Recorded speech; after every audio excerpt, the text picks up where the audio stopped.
Hey, welcome to the Tuesday show. My name's Ultra David. And I'm James Chen. How's everybody going? We have a jam-packed television show for you today. That is for sure. There's a ton of stuff to talk about. Not that many individual topics, but the ones that we do have are big topics. Right. So we might not even get to the FGC news. Not that there's that many FGC news out there right now in the first place. Yeah. But still. It's basically these things up here. Yeah. We're going to be talking about the Cap Cup, or Capcom Cup. A little bit of James Chen lingo over there. James, I've heard other people call it that, right? Yeah, you know, that's fine. We'll talk about that. It's all good. You got to do what you got to do. That's coming up this weekend, and we'll talk a little bit about that, including our predictions. Shout outs to Kamenwari for the sub. We'll also discuss Mortal Kombat 11. It really looked in my eyes like that was Mortal Kombat 2 up there, but nope, that's an 11. We'll also talk about Smash Ultimate, which is out. That's right.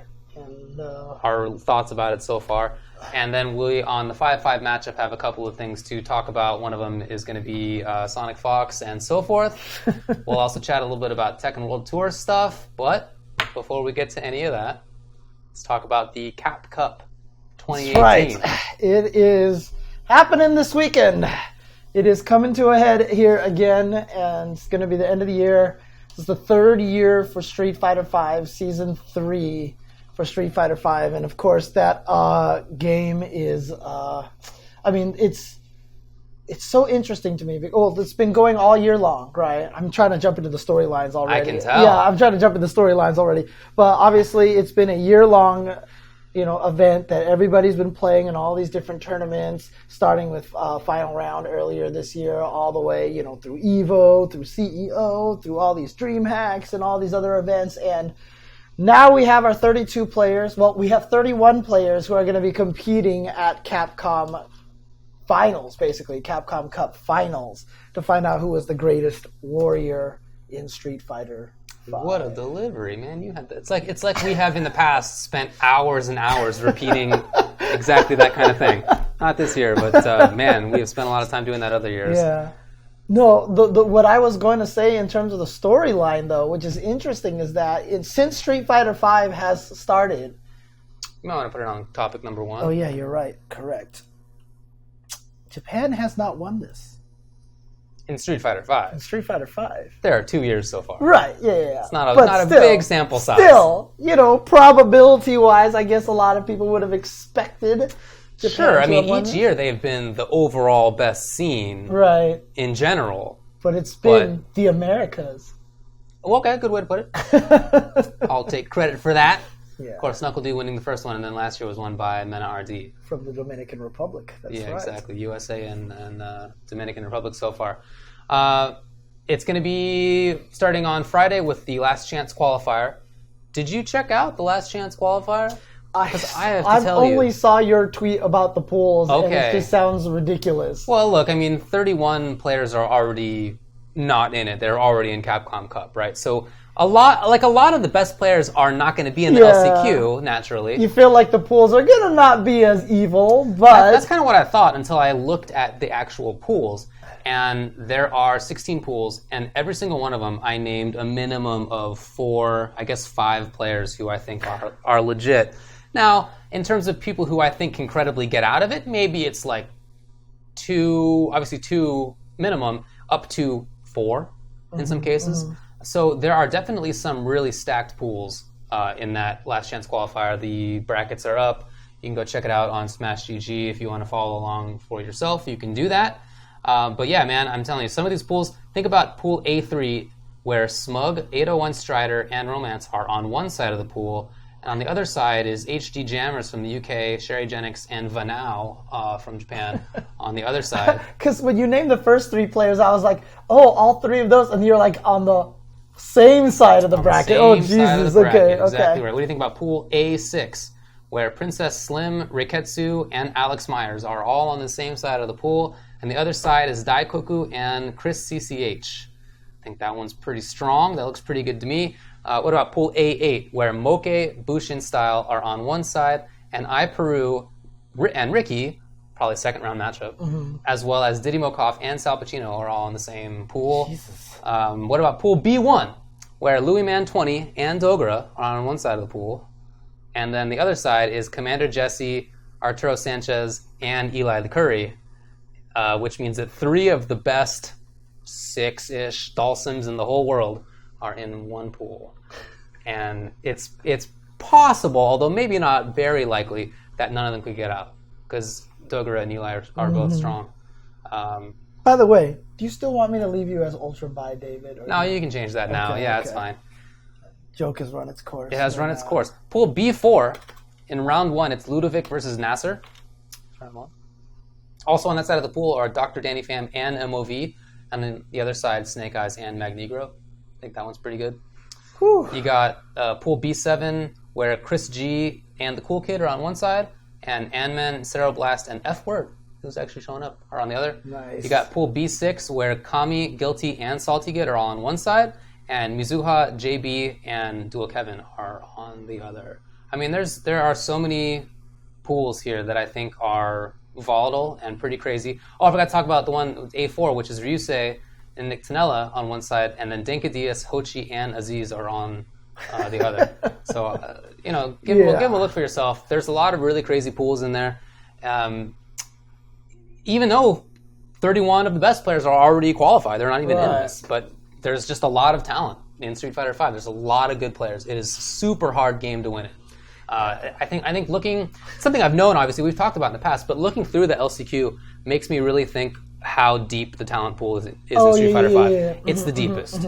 By far. That's in any fighting game ever. Right now is the deepest time. It's crazy just how many strong players there are all over the world. Right. And which is what honestly makes what Tokido has been doing all year long so damn impressive. Yeah, for sure. First and second. I mean, he drowned in SCR, and everyone always like, oh, look, he drowned it. Dude, that's like one tournament. One turn. Like, it should be happening with this pool of talent, with this talent pool, it should be happening like every third tournament that you're in that you just happen to drown. Like, I honestly feels that way. Okay. But the fact that Tokido has been so consistent is ridiculous, in my opinion. He is amazing. Yeah, absolutely right. So, when it comes to the LCQ, we're going to go through our predictions, all that stuff. But I'll just because I haven't had a chance to look at LCQ, I actually don't have a prediction of who's making it out LCQ. So in my bracket, I just have LCQ going 0-2 because I just don't have the information right now for that. Well, it's not going to be like last year, I don't think. Where it's not going to be Nemo comes out and then gets 4th place or 3rd place. I don't think that's happening. Yeah. But part of why I don't think that's happening is that whoever wins the LCQ has to play against Phenom in first round. And Phenom is such a difficult player to prepare for. He's so good at being random when he needs to be and being super solid other times. It's just rare that he loses to somebody who he shouldn't lose to, right? I feel like he's like a particular... Like, there are other players who I think are also very, very strong, but maybe are like a little bit more susceptible to losing to something unexpected or whatever. But I think it's the opposite. He's the guy who beats people that are kind of doing unexpected things. So, my LCQ champion is Toy. I like it. I like that choice. And by the way, it's not just because I think Toy is good, and it's not just because I think it'd be cool if he won, because he was close to getting that in the North American one. I really like his path. If you look at the actual bracket as it goes through, which I made and now forgot to actually bring the link to. Well, it's fine. Assuming the 2 people make it out of each pool, your predictions, right? Basically, yeah. I got real nitty gritty about this, and I picked 2 people from every pool. I spent a lot of time doing this, and assuming that that's what happens, then that's what I think. Now, I think that there's good chance that MOV takes it instead. I think Dogura has a good chance. Okay. There's a good half dozen there who I think have real good chances. But yeah, I'm going to go with Toy. I like that choice. And you know what? It's not just Toy. It's Wong Nation Toy. That's true. He's only there because Justin is flying him out to that. So, right. So as people have been making jokes about all day, would you consider him, since he's sponsored by Justin, to be your sleeper pick? Okay, all right. Okay. I didn't make that. I saw people making that joke in there. All right. I think that's more like a congratulations response to a joke, then I'm laughing a lot. But Right. congrats. It was nice work, whoever that was. It's well constructed. Oh, man. Okay. So yeah, I'm going with Toy, which means that I'm going to have Phenom versus Toy in the first round. Okay. Now, when it comes to the top 32, you can see all the matches for yourself. All that stuff is already predetermined. Everybody knows in advance who they'll be playing against, with the exception of Phenom, who's playing against the LCQ winner. So everybody's got a lot of time. And I think that redounds to the benefit of some players more than others. Okay. One person I'm thinking of is Daigo, who I think in these kind of situations, it's very hard for me to pick against him, just in general. But then there are some players who I think that it doesn't matter terribly much for. They're just always good, or they're kind of always It's less how well they're prepared for the person, and more like, did they show up well today? Mm-hmm. Like Cien is a player who, in the last year or two, has sometimes been super great.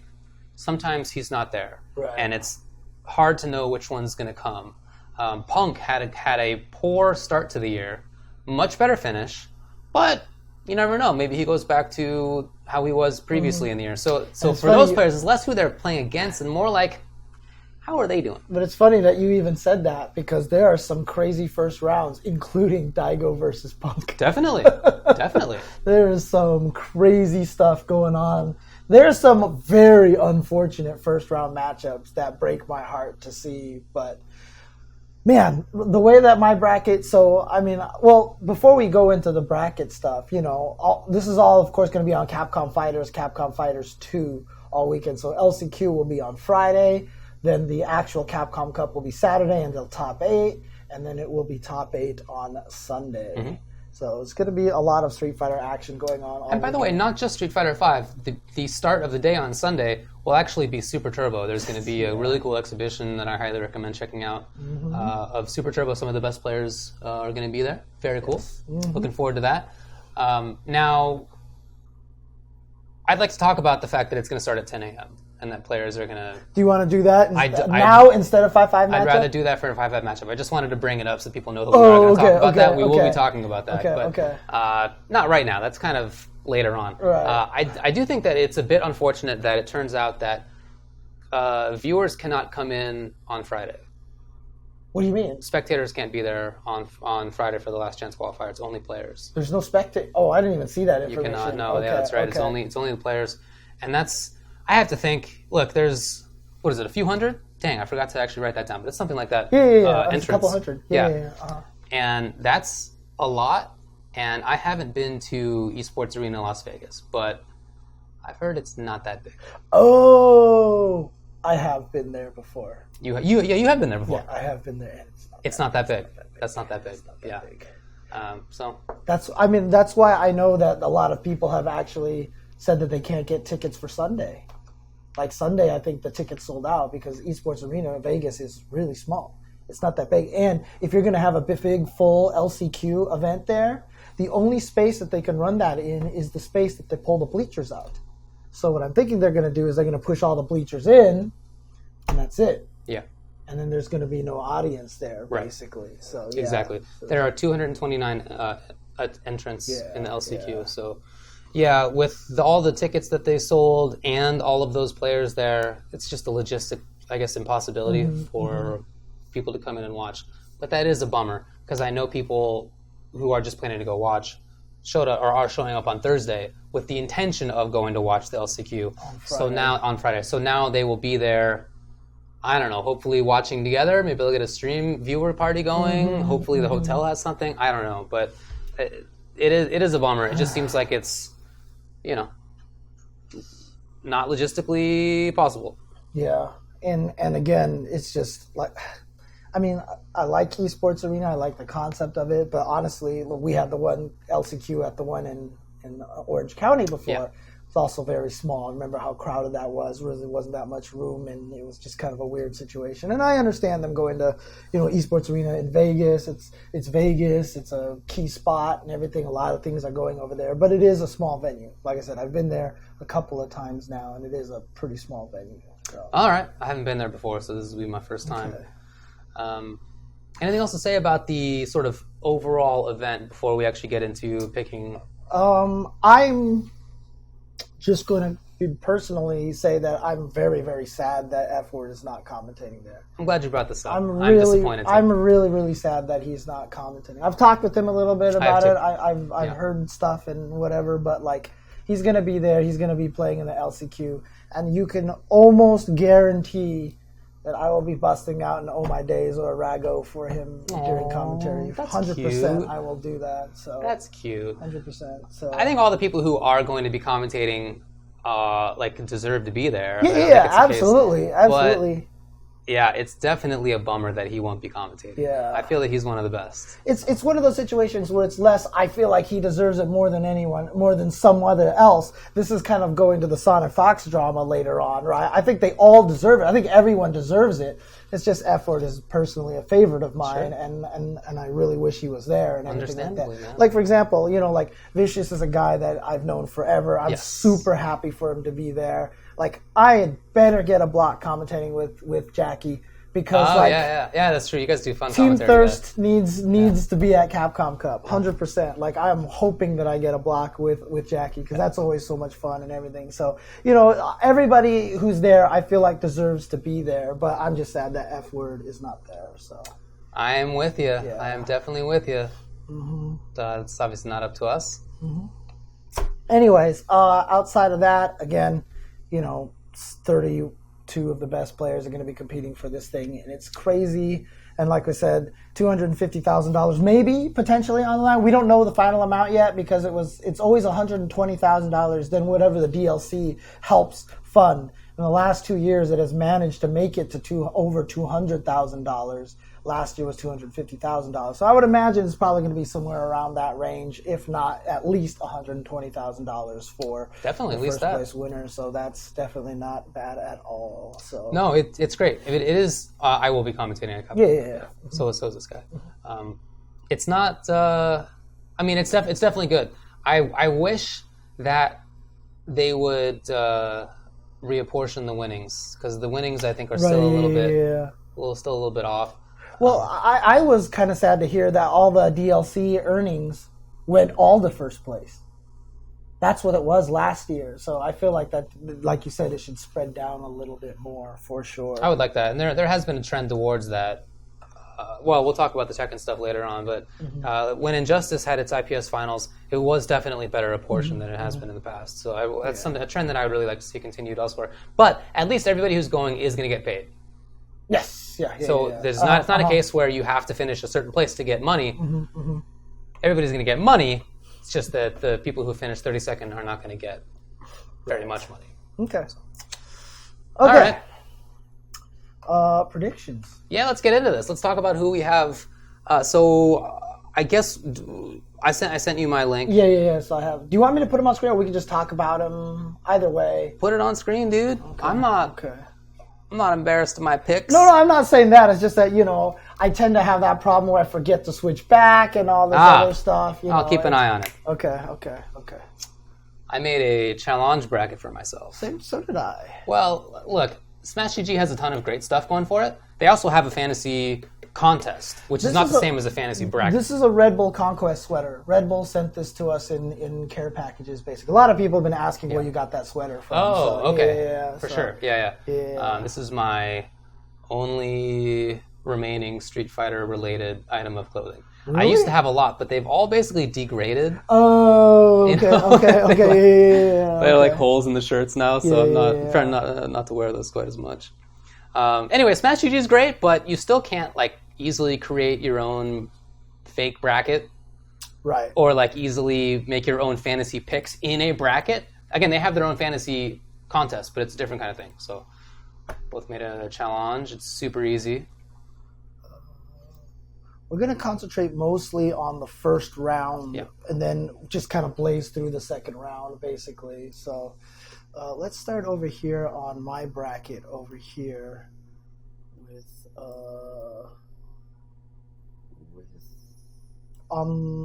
round one here. So this is my bracket here. All right. So at the top we have Tokido versus Angry Bird. Yeah. And I have Tokido winning that. For sure. And then the next one I have Big Bird versus Gotcha-kun. Well, everybody has Big Bird versus Gotcha-kun. Right. And I went with Big Bird. Did you? over Gachikun. Now, before we continue forward in this, because I just wanted to bust out this preview thing, right? I just wanted to say that every year we have voted through logic and research and doing all this matchups and like looking at all this stuff, and we've always been spectacularly wrong. Yes. This year I have voted just through heart and through this is probably just what's going to happen because it creates the craziest storylines. Because the storylines, I just feel like... You're intentionally crafting it for storylines? Not intentionally crafting it, but like stuff is happening and I'm like, this is going to happen because that's going to make... all of a sudden everyone's going to be like, brah, brah, brah, about this kind of thing. So maybe a little bit of both.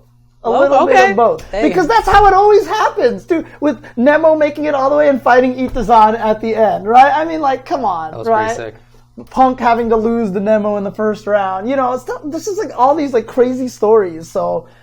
Well, I guarantee there are going to be crazy stories. Yes. Because always there are. Right. Okay, well, that's my first two. Okay. Your first two are Tokido and Big Bird. Okay. All right, so... Yeah, look, I think that Tokido is going to move far. I think everybody has to have that. I think everyone has Tokido in at least top 3. I would think so. I would think the absolute minimum is top 3, maybe top 5. Which is why he's going to go 0-2 and ruin everybody's bracket. No. Well, when Capcom Cup first happened for Street Fighter V, Tokido did not do well in that event. He did do poorly. So you never know, but it just doesn't seem very likely. Right. Okay. Gachikun, by the way, I think is... I was not confident in that pick, Big Bird versus Gachikun. I feel like that's a real big toss-up for me. But I don't know. I went with my gut, I'm going to be honest. I don't have a great reason to go for Big Bird there. In fact, I think the smart pick might be Gachikun, but I went for Big Bird. I've seen Gachikun lose to Big Bird Zeku before, and it was a problem for him. But also, Gachikun is such an amazing player, and he was one of my picks that in my heart was like, an amazing player is going to go 0-2. So, spoiler, I have Gachikun going 0-2 in this tournament, just because there's going to be an amazing player going 0-2. You want to maybe like not have it the entire full screen? Oh, pretty big there. Okay. Just like shrink it a little bit? Yeah. Like this. Yeah, that's probably, just put it in the middle or something. Are you sure people can read it still? No, I'm just kidding. It's probably a good call. Okay, so your next round here is going to be Oil King and Momochi. Yeah, I think that Oil King and Momochi did play earlier in the season. Oil King ended up beating Momochi, but it's not just that. It's that as the season has gone on, I think Oil King has been absolutely one of the best. Better than his actual rank would suggest, I feel. So I have him doing pretty well. Okay. And then for Knuckle Dew versus Itazan, I feel like that's one of the tougher draws for Itazan. Yeah. By the way, I don't think that Abigail versus Guile is as bad as some people do. No. Some people think it's pretty bad. Not unjustifiably, but that's not my opinion. That said, I think that Dew is such more Dew than Guile. Yeah, he's just a very difficult player to game plan for. He's not playing your typical Guile in a lot of ways. So even though I'm sure Itazan has a lot of experience against Guile, Daigo, and other Guiles, it's not going to be the same kind of thing. Well, it's just that I know Itazan wins a lot because he's crazy. Right, he's kind of that wild factor. He definitely can in Japan, and I just feel like players like Punk, like Knuckle do control crazy better because they're kind of crazy themselves in a controlled way. So yeah, I basically have the exact same picks. Are we going to be boring about it? I think we might be boring so far. This is only so far. But he's not picking Geef. I see people talking about it in the chat. Oh, 100%. No, yeah. He has done that, by the way, even in season 3, season 3.5, sometime this year. In some Japan tournament, I can't remember. He has done it, but it's not happening. Okay. That character is just a butthole. Man.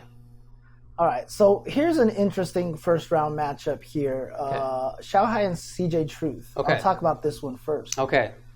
Both players doing super well at the end of the year. Both players using Cammy. And I think that's so strange. But, again, Xiaohai, very, very... Well, I'm saying it's strange that they happen to get paired up with each other in round 1, right?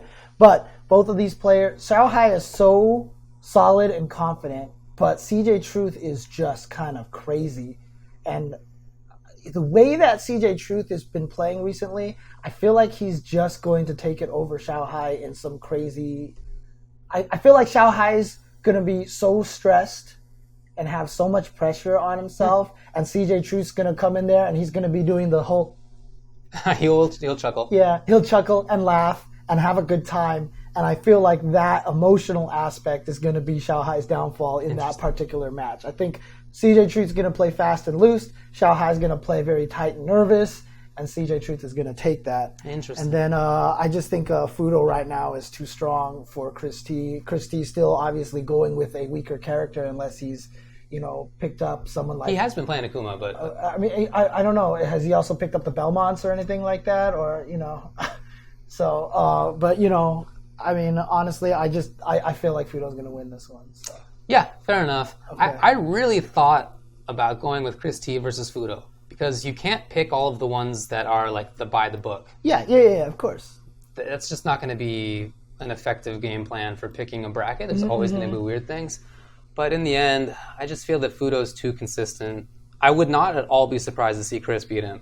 I think this is closer than a lot of people think. I feel that that's a doable match for Chris. I just didn't think that I could make that leap. And then I have Xiaohai over CJ. I think your characterization of it's very interesting. This is the first time that CJ will be in Capcom Cup. He hasn't been in Evo Top 8 before. Right, He's a little bit out of the water here, whereas Xiaohai has been doing this forever at the absolute highest level. Nerves are not a big factor for him. Now, sometimes he doesn't play that well because he just doesn't through the day, but it's not like an issue of the moment gets to him. He's way too composed for that if he is playing well. So I think that is going to be a big factor. I think that these guys play very, very similarly. Their styles, you can play Cammy a little bit differently, right? It's not everybody exactly the same. But these two, I feel like, are basically the same. They're so reactive. Their reactions are ridiculously strong. Their footsies are amazing. They have excellent mix-ups. Sometimes they're willing to go all out, but it's like they keep it reined in a lot of the time because that doesn't even come up as a necessity a lot of the time. I feel like they're very similar. But I feel that Xiaohai has the edge in experience, so that's why I gave it to him. It's interesting because I actually feel like they don't play particularly similarly. I don't think I'd be able to tell which one's which. Really? I feel like CJ Truth is way more wild than Xiaohai. Really? I wouldn't characterize him as wild. I feel CJ Truth having a lot more improvisation on the spot. I'm gonna do this moments than Xiaohai does. I feel like CJ's a computer almost. Really? Yeah, okay. I mean, again, sometimes both of those guys will do wild things, but I feel like a lot of the time CJ is just at the right spot on screen, and he doesn't even need to do anything else. He's just at the right spot, and so he just has. If you jump, then I anti-air. If you don't, then I ground control. Like that's just right. Hey, I said Itazan is wild too, and that guy is not young. Yeah, that's right. He is not young at all. All right, what do we got next? You have Sako, Nemo, and Haitani Bonchan.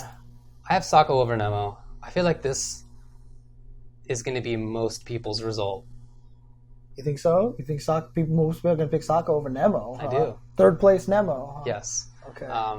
Now, I definitely considered going with Nemo here. I feel that G does really well against Manat. That's right. I think that matchup is one of the few that she loses. I don't think she gets dunked, but I do think that it's a losing matchup in a way that Manat typically doesn't have to deal with. Nemo has also said that when he goes up against somebody who he thinks is a better player than him, he'll go with G because he thinks that that's... Although G is just a wild card, he is volatile, but sometimes that volatility can mean he looks like the best character in the game. Right. And if he doesn't think that he has the control with Urien or just the personal skill to beat the player, he'll let it ride on G, and sometimes that'll work out. So I think for both the character matchup and the player matchup, that he'll probably go with G. And I think there's a real chance that he wins. But I think that most people will probably go with Sako, and I did the same. Sako's just been crazy strong this year. Okay, fair enough. And then Bonchan versus Haitani. I like Bonchan because I think that he's going to go with Sagat. And I think Sagat versus Akuma is fine, and that he, in particular... He's played Tokido a lot in that. He has definitely played Tokido a lot. He's played other Akumas as well, including Haitani. And I like him in that. I like him in that matchup. So. And I just feel like we're going to get the screaming crowd for that one. Because if Bonchan whips out Sagat and wins, everyone's going to go ape shit, and I think sure. it'll be exciting. So, interestingly enough, I have the same picks right here. Wow, so we're super boring so I know. far. What the hell? We only have one difference I should have gone with the guy. I should have gone with Nemo. We only have one difference so far. And I thought my bracket was going to get wild, but we'll see. Okay. We'll see. Wow, Okay. right. You got some in the tank then? Well, but Sako, I just feel like he's been playing out of his mind, and he's been playing super well. And so Nemo, I just don't feel like he's going to have the same success that he had last year. I don't know. There's something about it that just doesn't feel quite like it doesn't feel like the cards are quite in there for Nemo for this year. And then same reason Bonchan, like I said, he's played against Akuma. This one was actually a logical, like, you know what, Sagat's probably going to win this one and everyone's going to go crazy. And first round highlight's going to be Bonchan winning with, Bonchan winning with Sagat. Everyone always makes fun of me because I call him Bonchan instead of Bonchan. Whatever. So okay. The next one that I have here is going to be Fujimura versus Piccolo and Cien versus Kaba. This is an interesting one here. So I have Fujimura over Piccolo. Right? Everybody does. Yeah, because unfortunately, really honestly, I don't know much about Piccolo. This is going to be the first time he's traveling overseas and all this other stuff, and it's just going to be a tough match for him. And it's Fujimura, right? It's Fujimura. That's so consistent. What else can you say? So consistent. What a good player. I thought at one point he was the best player in the world this year. And then I have Cien over Kaba. Okay. But, I'm always standing Cien all the time. He was my dark horse for everything. Last year I had him getting to, grand finals and all this other stuff like that. Why not? I have Cien doing well this round, in any case. So, wow. All right. Foreshadowing.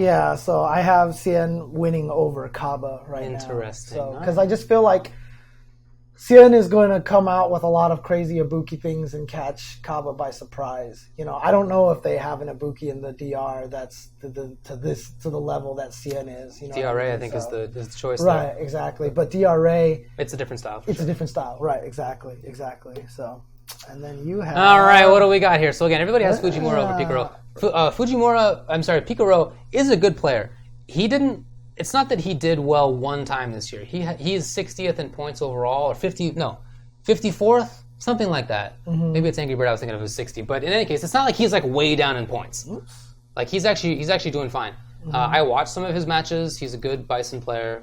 He does well. I wouldn't be surprised if this was not a blow up, but I do think that Fujimura is going to win. Kaba, I feel Kaba is very consistent. He consistently does well when he travels and has been doing that since he started traveling a lot.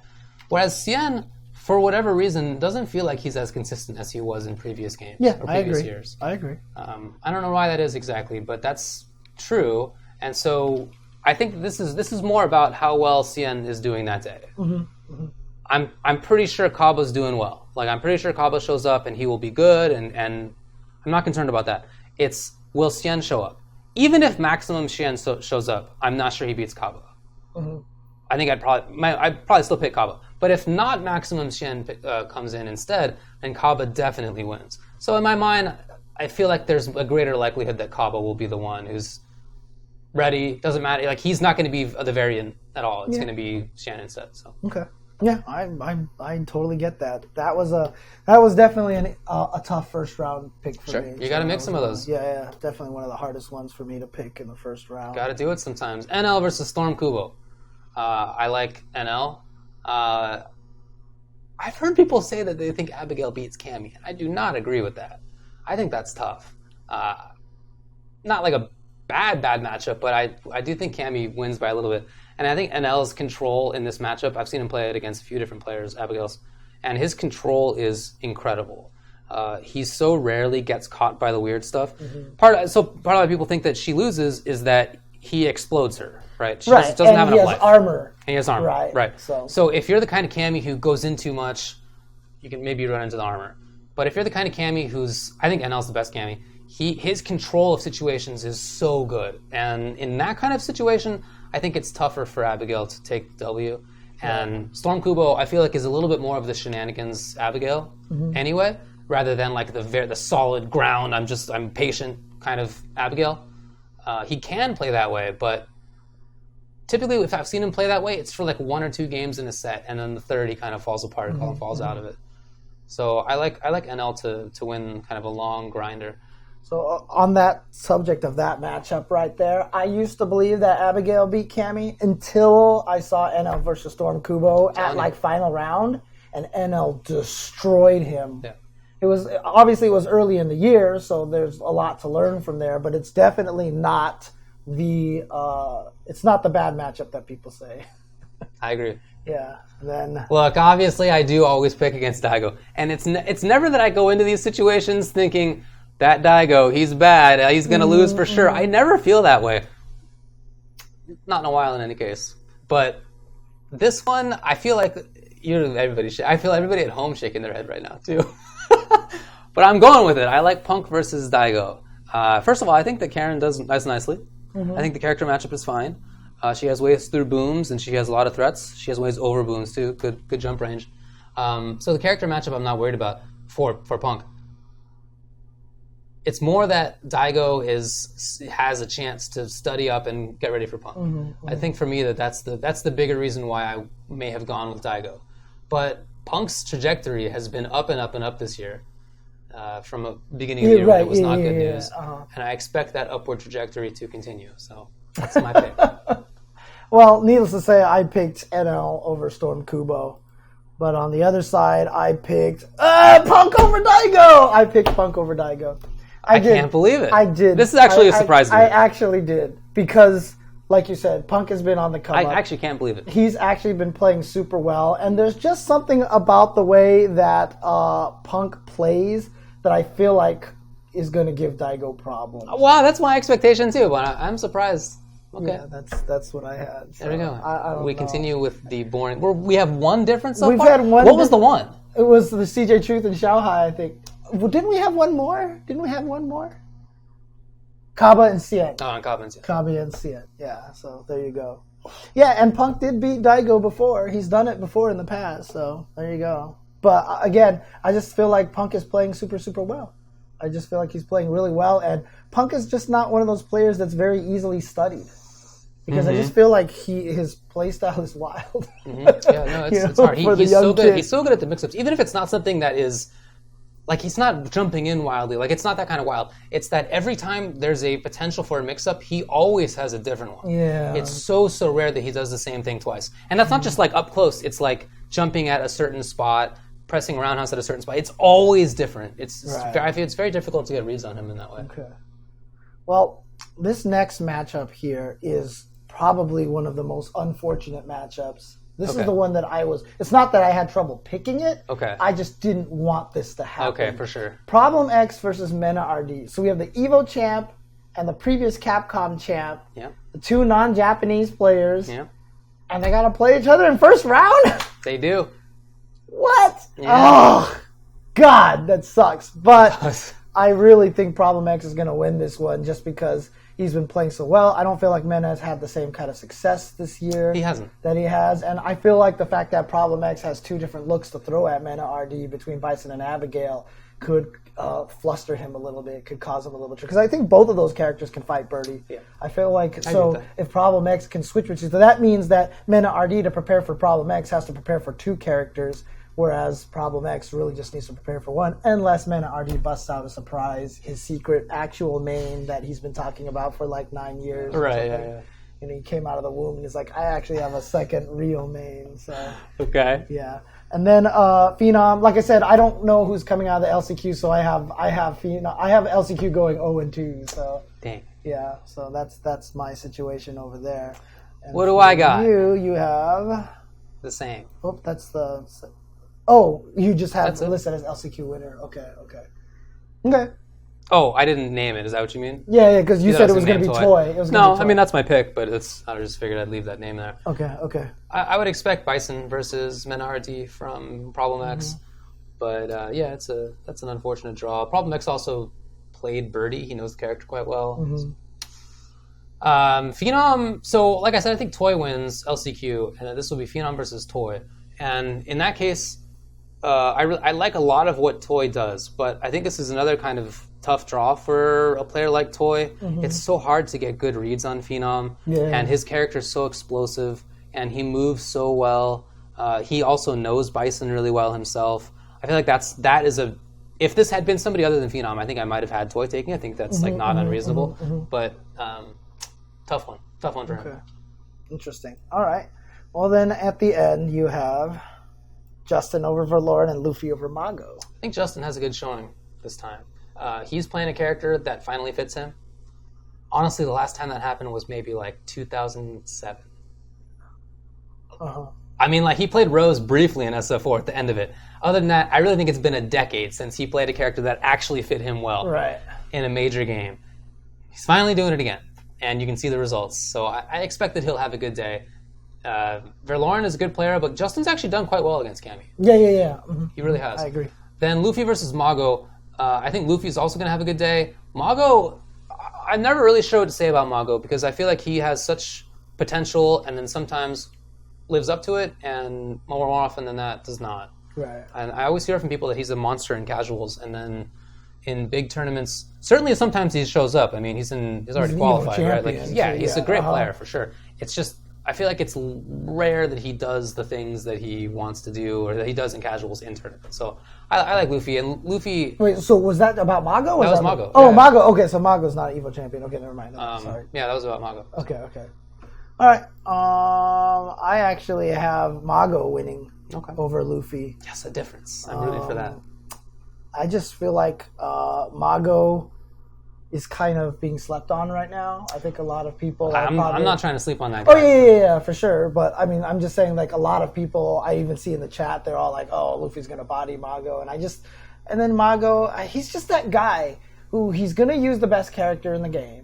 And you're just gonna think, okay, well, he's a tier fanatic. He just plays the top tier, and then Mago just comes and like ruins your day. Like that's just kind of how I feel what's gonna happen there. And then I do think Justin's gonna beat Verloren because I don't think Verloren's had quite the success. Like at one point, I thought he was the best Cammy. Right. Very early in season 2, I thought he was the best Cammy. Since then, now I think he might be like the 4th or 5th best Cammy. You know, I feel like there's a lot of people who are stronger than him, and as you mentioned, I feel like Justin does well against him, like against Cammy. So that's that situation. That's our first round pick. Do you want to go do the first round loser side? Let's do it. All right, first round loser side here. We're gonna have Angry Bird. So I just want to know who we all think is gonna go 0-2. So like I said, Gotcha-kun, I'm just gonna have him end up losing to Angry Bird because, like I said, I've seen him lose to Zeku before, and I just feel like there's going to be one of those players that you have to go, we're going to be commentators, we're going to be like, can you believe X went 0-2? Oh my God. And Gotcha-kun kind of fell into that category for me. So I have Angry Bird beating Gotcha-kun. And then you have Gotcha-kun beating Angry Bird. I feel like that's the safer pick. I believe more in that pick. Gotcha-kun is a super strong player, has had a great end of the year. And I wouldn't be surprised to see him take I forgot to mention the other side, too. I do have Itazan over Momochi as well. So yeah, that seemed like a good pick for me as well. Okay. And then CJ Truth over Chris T. Yeah, I feel like... I don't know. Like I said, I felt like Chris has a reasonable chance to beat Fudo in the first place. But I almost feel this is tougher for him. The way that CJ plays is just... I feel like that's tough for a player like Chris, just the style matchup. Okay. And then Haitani beats Nemo. Wow, so you have Nemo going 0-2. I do have Nemo going 0-2. Okay. Well, I have on my side Chao Hai beating Chris T, and then Nemo beating Haitani. So I actually have Haitani going 0-2. So, nah. I mean, you know, great players are going to go 0-2. That's what will happen. Yeah. See, I think Chao Hai is going to get knocked into losers in first round and get woken up. Like that's kind of how I have the feeling right now. Gotcha. And then I have Kaba beating Piccolo. For sure. And then Daigo beating Storm Kubo. For sure, also. Yeah. If those happen, for sure, I agree with you. So you have the same thing. Oh, but you had Cien beating Piccolo, right? Okay, and Daigo beating Storm Kubo. I think those are both the right calls. And you have Mena RD beating Toy. No, I have Toy beating Mena RD. Oh, you do? Oh my God. You have Mena RD going 0-2? I do. Yep, I have Toy over Mena RD. Wow. Yeah. Wow. He's going to go 0-2 to Bison. So. Wow. I mean, I had him moving on because, like I said, I just had LCQ go 0-2, right? But then I had Luffy beating Verloren, and you have Verloren beating Mago. Mago goes 0-2. Sleeping on Mago, dude. I don't know. Am I? Okay, so that was the other. So do you want to even go into the next few rounds, or we just don't have time for that, right? I guess not. Who's your top?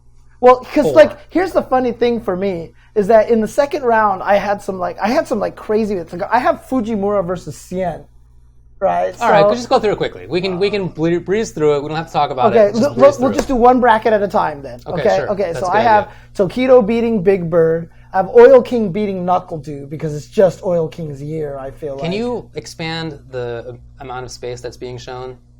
I probably can if I just do a new one. Actually, what do you want me to do? Up and down? Yeah, just take up the whole middle of the screen. Okay. So I could do, for example, like so, boom, like so. Is that better? Yeah, that's great. You got to expand it a little bit and get rid of the other one. Yeah. So there we go. And there we go. Okay. All right. So I have Tokido beating Big Bird, Oil King beating Knuckle Dew, because like I said, I just feel like it's Oil King's year, and he's just been having a great year, and I like the legs on that guy, and I mean that metaphorically too. So, and then I have CJ Truth beating Fudo, because I just feel like CJ Truth is there's just something about this happy kid that I just feel like is going to do super well at this tournament. I wouldn't be that surprised either, but I just have this weird feeling he's going to do super well. If you were more experienced, maybe that's my only concern. I don't think Bonchan's going to be able to take out Sako. I just don't, because his characters aren't going to beat Minot. You don't got to explain, dude. Yeah, his characters aren't going to beat Minot. I have Fujimura beating Cien just to be the guy, and it's just like weird. It's Ibuki. I know. If I had picked that, I would have picked the same. I think Punk is going to beat NL. Okay. Dang, NL. Wow. All right. I have Phenom and Problematic. Like it's like every time, you get all these weird matchups here. Like Europe and Europe have to fight each other, right? But I have Problem X beating him, and then I have Justin Wong beating Mago. I do have Justin Wong beating Mago. So I think that's pretty sensible. On your bracket here, oh god, stupid thing. On your bracket here, you have Tokido beating Big Bird. Tokido's going far. There's no doubt. You have Knuckle Dew beating Oil King, huh? I do. Okay. You have Sioa Hai beating Fudo. Oh, I spelled it wrong. I didn't even realize. People in the chat were just talking about it, so that's why I just had to. Right, my bad. So you have Xiao Hai beating Fudo then. Okay, so our Kami picks are beating Fudo, basically. Yeah. Sako beating Bonchan. Shout out to Missing Person, the only happy person in the world. Kaba beating Fujimura. Wow. Okay. You're high on Kaba, I know that. You know I'm high on Kaba. I know you're high on Kaba. I think you he's have ridiculous. Punk beating NL, Problem X beating Phenom, but you have Luffy beating Justin. Yeah, I feel like this is a matchup where Justin usually goes to Karen rather than Minot. And in that kind of situation, I feel like I think this is a tough draw, character and player-wise for Justin. So I still have Justin doing well, but I think Luffy takes it there. Justin beating Mago, that's right. Okay. And then do you want to just do loser side of the bracket then? Yeah, go for it. So you have Justin Wong beating Gachakun. Well, is that the right one? That's the right one. Yeah, that's right. So you have Justin Wong beating Gachakun. Okay. You have Phenom beating Itazan. I do. I think that's tough for Itazan. NL beating CJ Truth. Fujimura. Another Kami mirror. Yeah, Fujimura beating Haitani. Okay, so Haitani doesn't last much longer after Nemo. It does not. And then Cien beating Bonchan. I was not confident in that. Daigo beating Fudo. Fudo goes 1-2. Dang. And then Oil King beating Toy. Big Bird versus Verloren. Okay. What do you got? Oh, man. Chat's going to love me. I have Mago beating Angry Bird. Okay. I have Itazan beating Phenom. That one is a tough one. I've picked Phenom over Itazan in the past. But I just have this feeling, because I tend to make Japanese players lose a lot in these brackets for some reason, so I kind of wanted to make sure I didn't do that. Dang. I have Xiaohai beating NL in that mirror match, so... That's just going to be a Kami matchup? Yeah, it's just Kami everywhere, right. I have Nemo beating Cien. So, as I said, I stand Cien a lot. But this year, I just don't think it's in the cards for him as much. So, I have him losing there. Then I have Kaba beating Bonchan. And then I have Fudo beating Daigo. Dang, Daigo goes 1-2 according to you? Daigo going 1-2. Wow. Yeah, actually, yeah, pretty much. And then Knuckle Dew beating Mena RD. and then Big Bird beating Luffy. Menhara-D beat Umehara Daigo last year. It's not Knuckle Dew, though. Okay. It's not Knuckle Dew.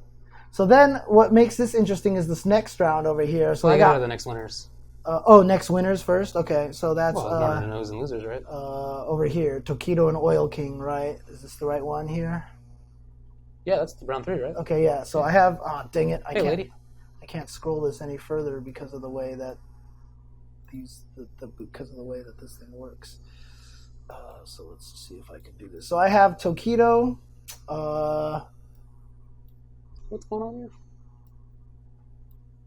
It's just that I can't scroll it as far because it's the web page isn't too wide. I see. Okay. So I have Tokido beating Oil King. That is not on screen. There we go. Tokido beating Oil King. Tokido beating Oil King. Makes sense. I have Sako beating CJ Truth. So Makes this sense is the also. end of the CJ Truth winners bracket run. I have Fujimura beating Punk now, right? And then and then I have Justin beating Problem X. Sure. He's beaten Problem X more times. So this is 4-2 record against him. And so last time I remember they played at Texas Showdown and Justin beat him with the knot. Oh, yeah, that's right. So I have Justin Wong beating Problem X. Then on the loser side, I have Mago beating Itazan. You got a deep run for Mago. I do have a deep run for Mago. Wow. Yeah. Okay.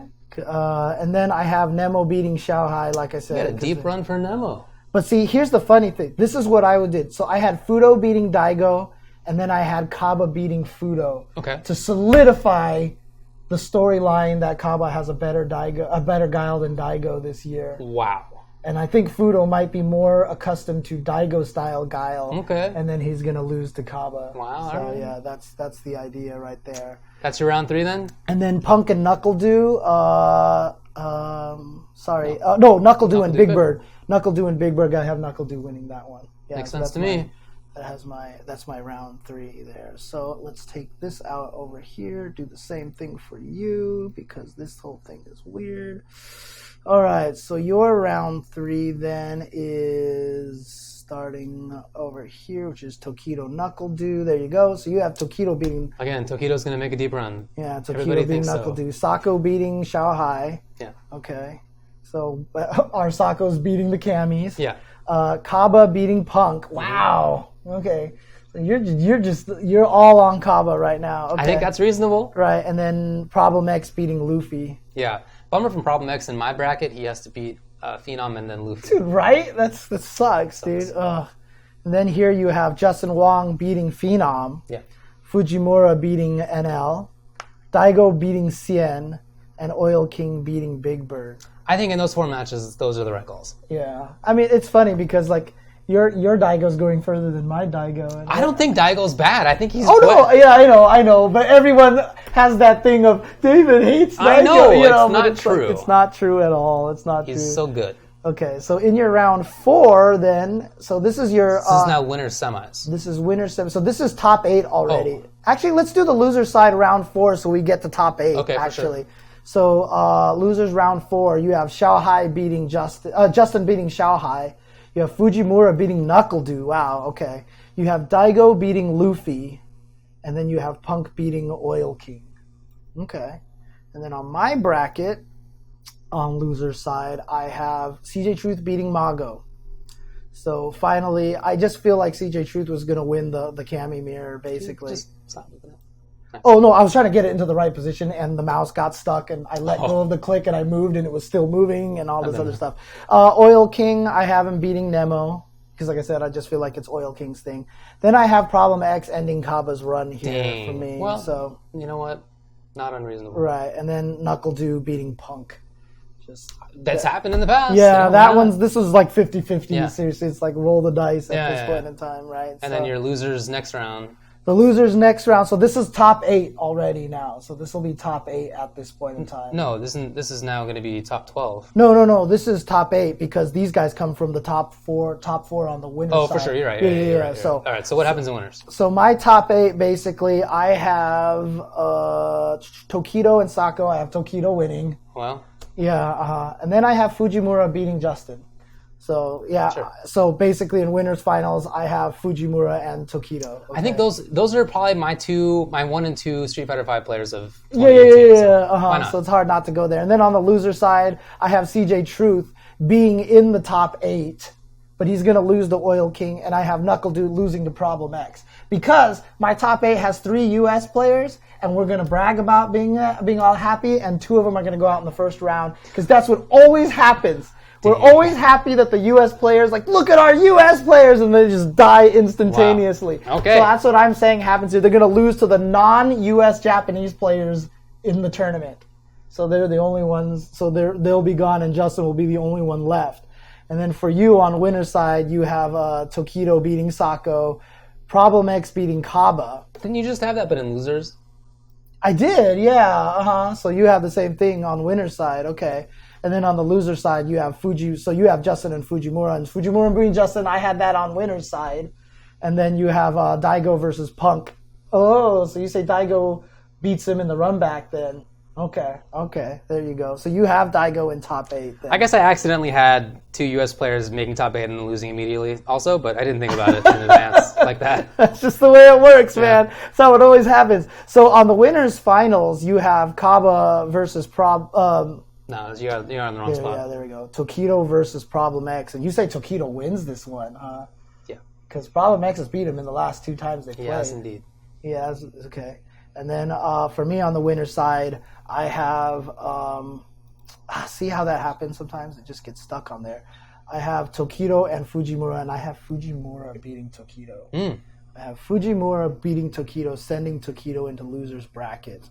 And then in the loser's bracket, I have, like I said, I have Justin Wong losing to Oil King. And Can you move it a little bit? I'm trying to. Let's do this so that I can do that. And God, do you see this advertisement? I did. It's very intrusive, yeah. Yes, okay. So the way this page is scrolling is It's super really, weird. Yeah. I can vouch for that. It's weird looking. Okay. So then I said Justin Wong will be Oil King. And then, this is the wrong place here. Oh, no, that's right. Yeah. So Justin Wong gets sent to loser side. I have him beating Oil King. And then I have Problem X beating Sako here on the loser side. I'm just going to go through the whole thing at this point in time. Then I have Problem X beating Justin Wong. So now Justin ends up at 4th. Justin 4th. Yeah. Justin will end up at 4th. Problem X will beat him because he will defeat all of the Americans, basically. Wow. And that will make Logan super happy, and he'll just be cheering my about God. that all day, Yeah. and he'll be insufferable. Yes, he will. He'll be insufferable, but it's just going to happen. Okay. But then I do have Tokido beating Problem X. Dang, Tokido has lost to Problem X the last couple times they played. It's true. But I feel like be Tokido ready. probably is studying That's what I'm talking a about. Yep. lot for this. And then in the grand finals, I'm going to have Tokido resetting the bracket. And then let's go to your bracket. Wow. Oh, wow. Okay. All right. Before we see the winner, I guess. Yeah, before we see the winner. Okay, so... Ugh, that's very tough to look at, that way that web page is moving. Oh, you got to start from, Oh, Jesus. Okay. So on the loser side, then, you have Kaba and Fujimura. And you have Kaba beating Fujimura. Wow! Do it! Dang! And then you have Sako beating Daigo. I don't think that's that weird. Is that weird? No, it's not that weird. And then you have Kaba versus Sako. And you have I think Sako. the Kaba run ends at 4th. Okay, so he gets Sako. And then Sako goes up against Problem X.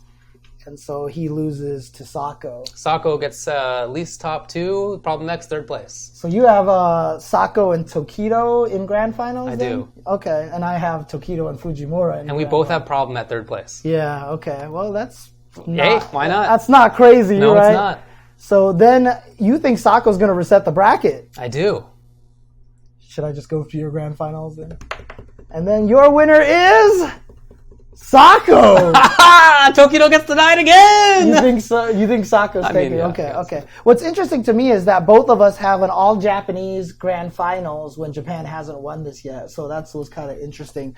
But I think Tokido's pulling this one out. I think that Tokido's pulling because he's got to win one of these. One of them, huh? He's got to win one of these. Tokido. There you go. All right, so you got Tokido, Fujimura, Problem X, and then your 4th place was who? Justin. Okay. And your 4th place was Kaba. So I had I had Sako, Tokido, Problem X, Kaba. Yeah. So there you go.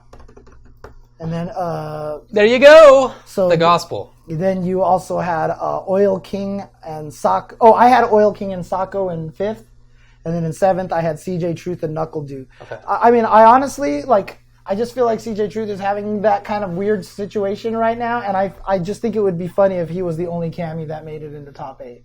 I just think that would kind of. Did I have any Cammies? That's a good question, actually. I don't know. Because I figured Cammy was not going to do well in this tournament just so she'll get buffed in Season 4 and everybody will be mad. So you had Fujimura and Daigo in 5th place and Justin and Punk in 7th place. There you go. There you go. That will be this coming weekend. Mm-hmm. Of course, you got to watch who makes it into the top 32 from the Last Chance Qualifier, which will be decided on Friday. That will be basically all day Friday where we decide that. Mm-hmm. And then the actual Capcom Cup top 32 starts at 10 a.m. Pacific time on Saturday. Mm-hmm. That will go basically the entire day. Yep. And then on Sunday, you know what? Offhand, I don't remember what time it starts. You just got catted. And before the top 8, there's going to be a Super Street Fighter 2 Turbo exhibition, which will be a lot of fun. Mm-hmm. There's also going to be a concert with the people who sang the G theme song, which I'm, very excited about. I'll see if I can get her to do the little sad meow. If you could see sad. Why would you want her to do that? Okay. Sometimes if I hold on to her too long, she just goes. Wow. All right, there you go. Capcom Cup. It's happening this coming weekend. That's right. Check it out at twitch.tv/Capcom. Yeah, but I would be surprised if anybody had Tokido anything less than top 3 in their brackets. It's just it'd be a weird choice. Yeah. It'd just be a weird choice. Mm-hmm. For sure, he's in everybody's top 8. Yeah, for sure. Okay. Alrighty then. So let's take a break. When we come back, let's talk about Mortal Kombat! Something like that, yeah. Anyways, okay. Be right back, guys. Be right back.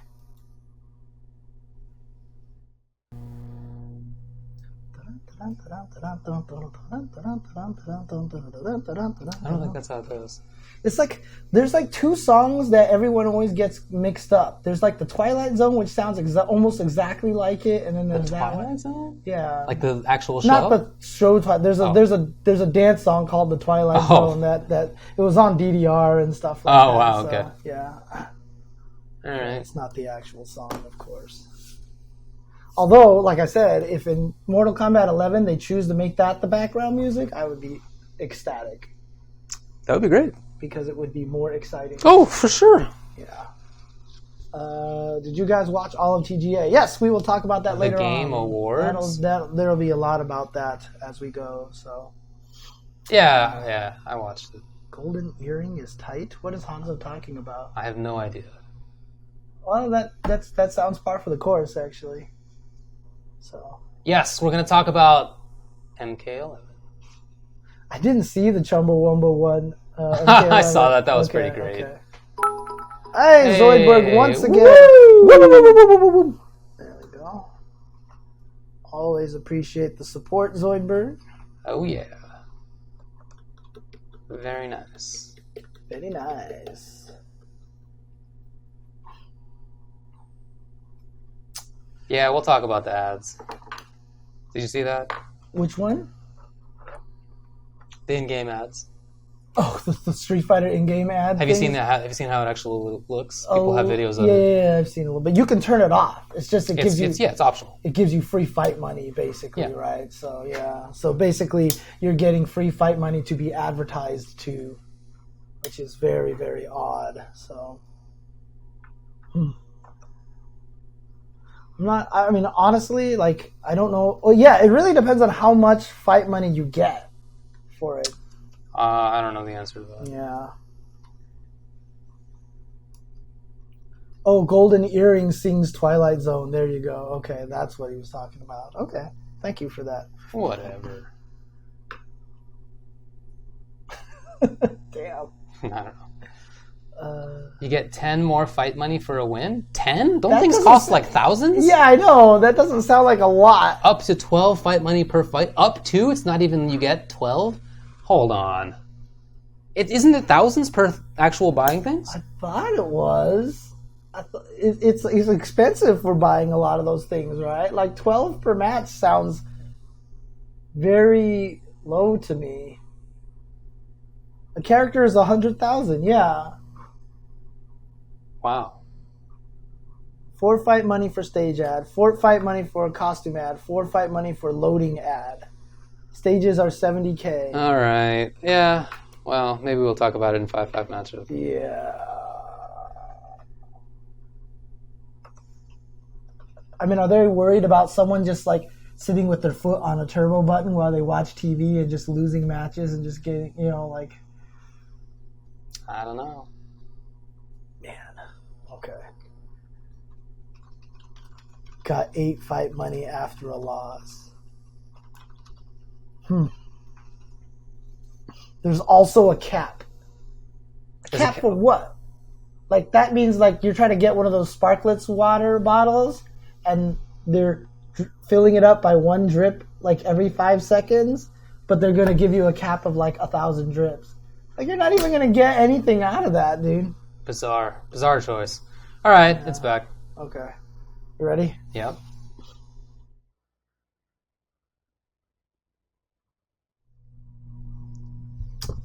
Welcome back, everybody. We are here for some more Ultra Chen TV. We're going to talk about Mortal Kombat 2. Oh, take it off, David. Take it off. Woo! Can you mute me, maybe? Let's go, David. Let's go.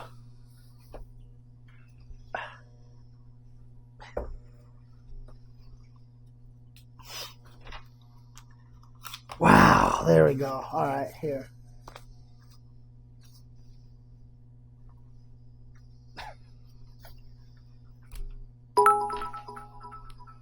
All right, bring me back to life.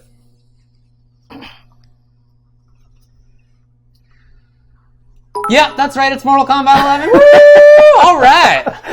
They actually announced it. We talked about the likelihood of the announcement the last time we did a show because there was a rumor that they were going to announce it on the Game Awards. And I figured it was a 50-50, and I bet wrong. I said I was pretty sure it was going to happen. You sure did. But I will tell you this. Shout-outs to Ed Boon for the troll of all trolls, dude. The way that they announced it was absolutely perfect. Right. It was absolutely perfect. The fact that they had Ed Boon up there and he said it was going to be one thing and it was the other was perfect. Although I like your comment too, though, that it shows what the video game awards really are about. Yes.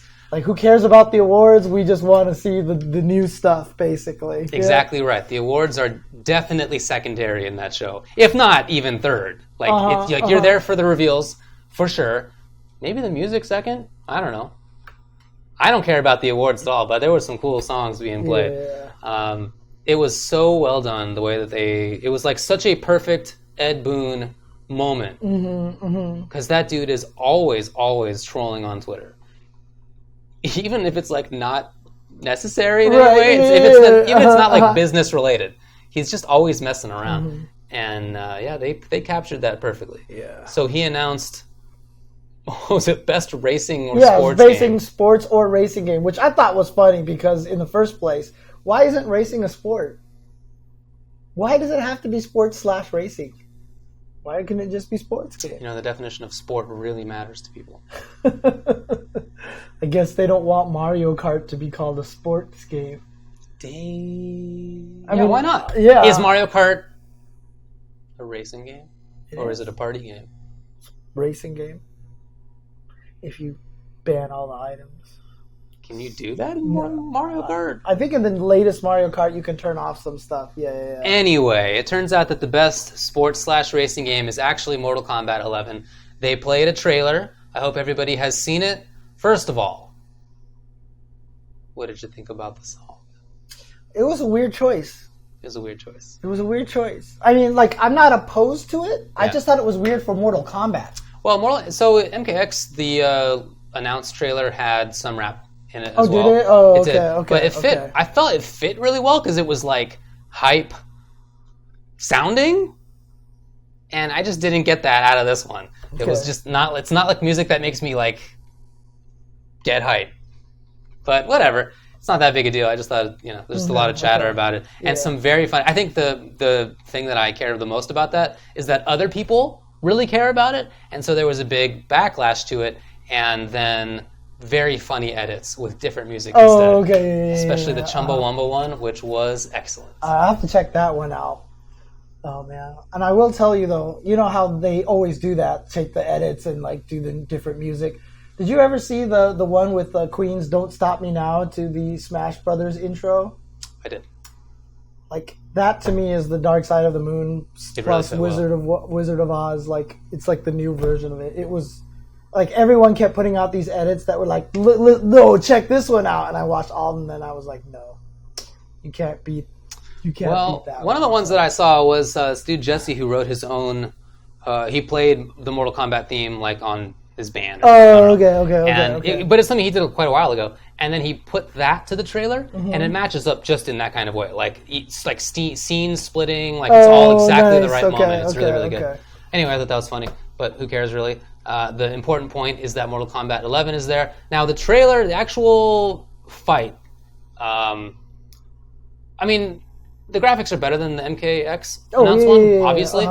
So I think it lends credence to the fact that it's on Unreal Engine 4 instead of Unreal Engine 3, which was part of the rumor as well, which I think is pretty cool. And also in the MKX one, if you look closely at it, you can see some moves that kind of look like strings. In the actual announced trailer. You can see things that turned out to be like Sub-Zero, Ford 4, or whatever it was, into ice, into whatever it was, freeze. In this one, I didn't really get that. So it's hard for me to know like what it means from a gameplay perspective in that sense, because it doesn't seem. It was much more choreographed than it was like obvious strings. Well, I mean, one of the guys came out, and one of the developers came out and said that what you see in that trailer, a lot of it is actual gameplay-ish. Indeed, yeah, no, for sure. I mean, we haven't seen the gameplay, so I don't know like how it matches up. But I think it's very interesting to think about the fact that in MKX announced you had what looked like strings, then they actually showed up, they were strings. Do you care about that sweater? Because Nathan is going to town on that sweater. I mean, as long as he's not biting or whatever else. Okay. If you want to stop him, you can stop him. Okay. Oh, wait, no, it's my only Street Fighter related thing that still survives, so yeah, maybe stop him. Even though I have switched to NRS. Yeah. Anyway, so yeah, in MK11, I wonder if it's going to be a different kind of thing, or if maybe just the strings look very different, like they're just not the same strings as they were before. Are there, if it is something that approaches what the gameplay is going to be like, I feel like it might be quite different in how it actually plays out. You can also see that weapons play a big deal in the trailer. Right. Well, let me ask you this: how similar are the strings in 9 and 10? Some of them were very similar, but a lot of them were different too. Okay, it was really a case-by-case basis. Okay. Right, so weapons. Right, in the trailer. Clearly they were picking up weapons. Clearly they were picking up weapons. Yeah. And the camera like zooms in on the weapon in many cases. So it's like the focus in a lot of ways. In previous Mortal Kombat games, there were weapons. So you had stances that were weapons-based. You could switch between them. Each character had like a few different stances of weapons or whatever it was. And that's been gone since MK9. And, even before that, maybe the return of that. But in the description of the YouTube video, it talks about how there's going to be a custom character variation system. Yeah. Or custom variations. It was one of those. So it sounds like variations are coming back, but now there's going to be the possibility of making a custom version of it. Right. So, I mean, obviously it's hard for us to know how this all plays out, but it seems to me like weapons might be back, and that if there are variations, that it's going to be more tied to what your weapon is. So whereas in MKX, variations were quite different, but not necessarily weapons based, right? Your character just did different things. It wasn't about like you bring on a weapon. Whereas maybe in this case, the variations are more about the weapons themselves, but you get more control. In the trailer, weren't they picking up the weapons, or were they just producing them? Sometimes they were just producing it, yeah. But there was also a pickup at one point. Okay. Yeah. Because I was almost wondering if it was going to be like there were just going to be weapons everywhere. That did happen. So people are also talking about that with an eye to maybe there being interactables in the game, but maybe it working a little bit different than before, where maybe you pick up a weapon as an interactable, right? Yeah, and you just now you use that. Yeah. Definitely could be. Okay. Definitely could be. Yeah, but it sounds from the YouTube description, which was like one sentence, not a lot of info, that you may have more control over your variation ability this time than you did previously. Right, and so that also begs the question then, is that just something that's only for one player or for fun online? Right. Because, I mean, sounds like the gear system. Right. Right? Injustice gear, new special moves, things that you couldn't do before, and none of that was legal. So, yeah, and it wasn't made clear in advance how that was going to work. Right. It wasn't until the game was like pretty well in development and they had already had these combat casts or whatever it was called for Injustice going that you found out that it wasn't going to be everybody just gets to do their own thing whenever. Right. In competitive mode, didn't actually matter what the gear was. So I don't know how it's going to work out for this time, but I really hope that there will be something like gear, or if it's custom variation, whatever it is, that actually does give players the ability to better control how their character is. I think that'd be a lot of fun. Like, I always like that idea, but it always turns out that there's just that one set that everybody's going to go to. Sure. So that's what I'm worried about. That's what I'm worried about. Because if you do that, the balance of this game is going to go completely all over the place. If you have the ability to customize it to that degree, like switch between which special moves you have or whatever. Well, you'd have to have a limit, and probably not to the same degree that gear existed, right. Where it wasn't just in gear. It wasn't just that you were getting different special moves in some cases. It was also that if you were not playing in competitive mode, each one of your gear had like different stats to it. You were doing more or less damage, taking more or less damage. You would deal more damage if you were one kind of character versus another, like evil versus good. Like there was all sorts of little things. So it can't be like that. Because remember, this existed in Smash Wii U. And their community banned it, because they always try all the crazy stuff, right? They're always open to trying all the wild stuff, and they actually banned the custom specials in Smash Wii U, like right away. That has to tell you something, right, about the potential of customs, What a position to take. But no, I mean, I that's the main question that I have, is if it is legal, how would it work for customization and stuff like that? So.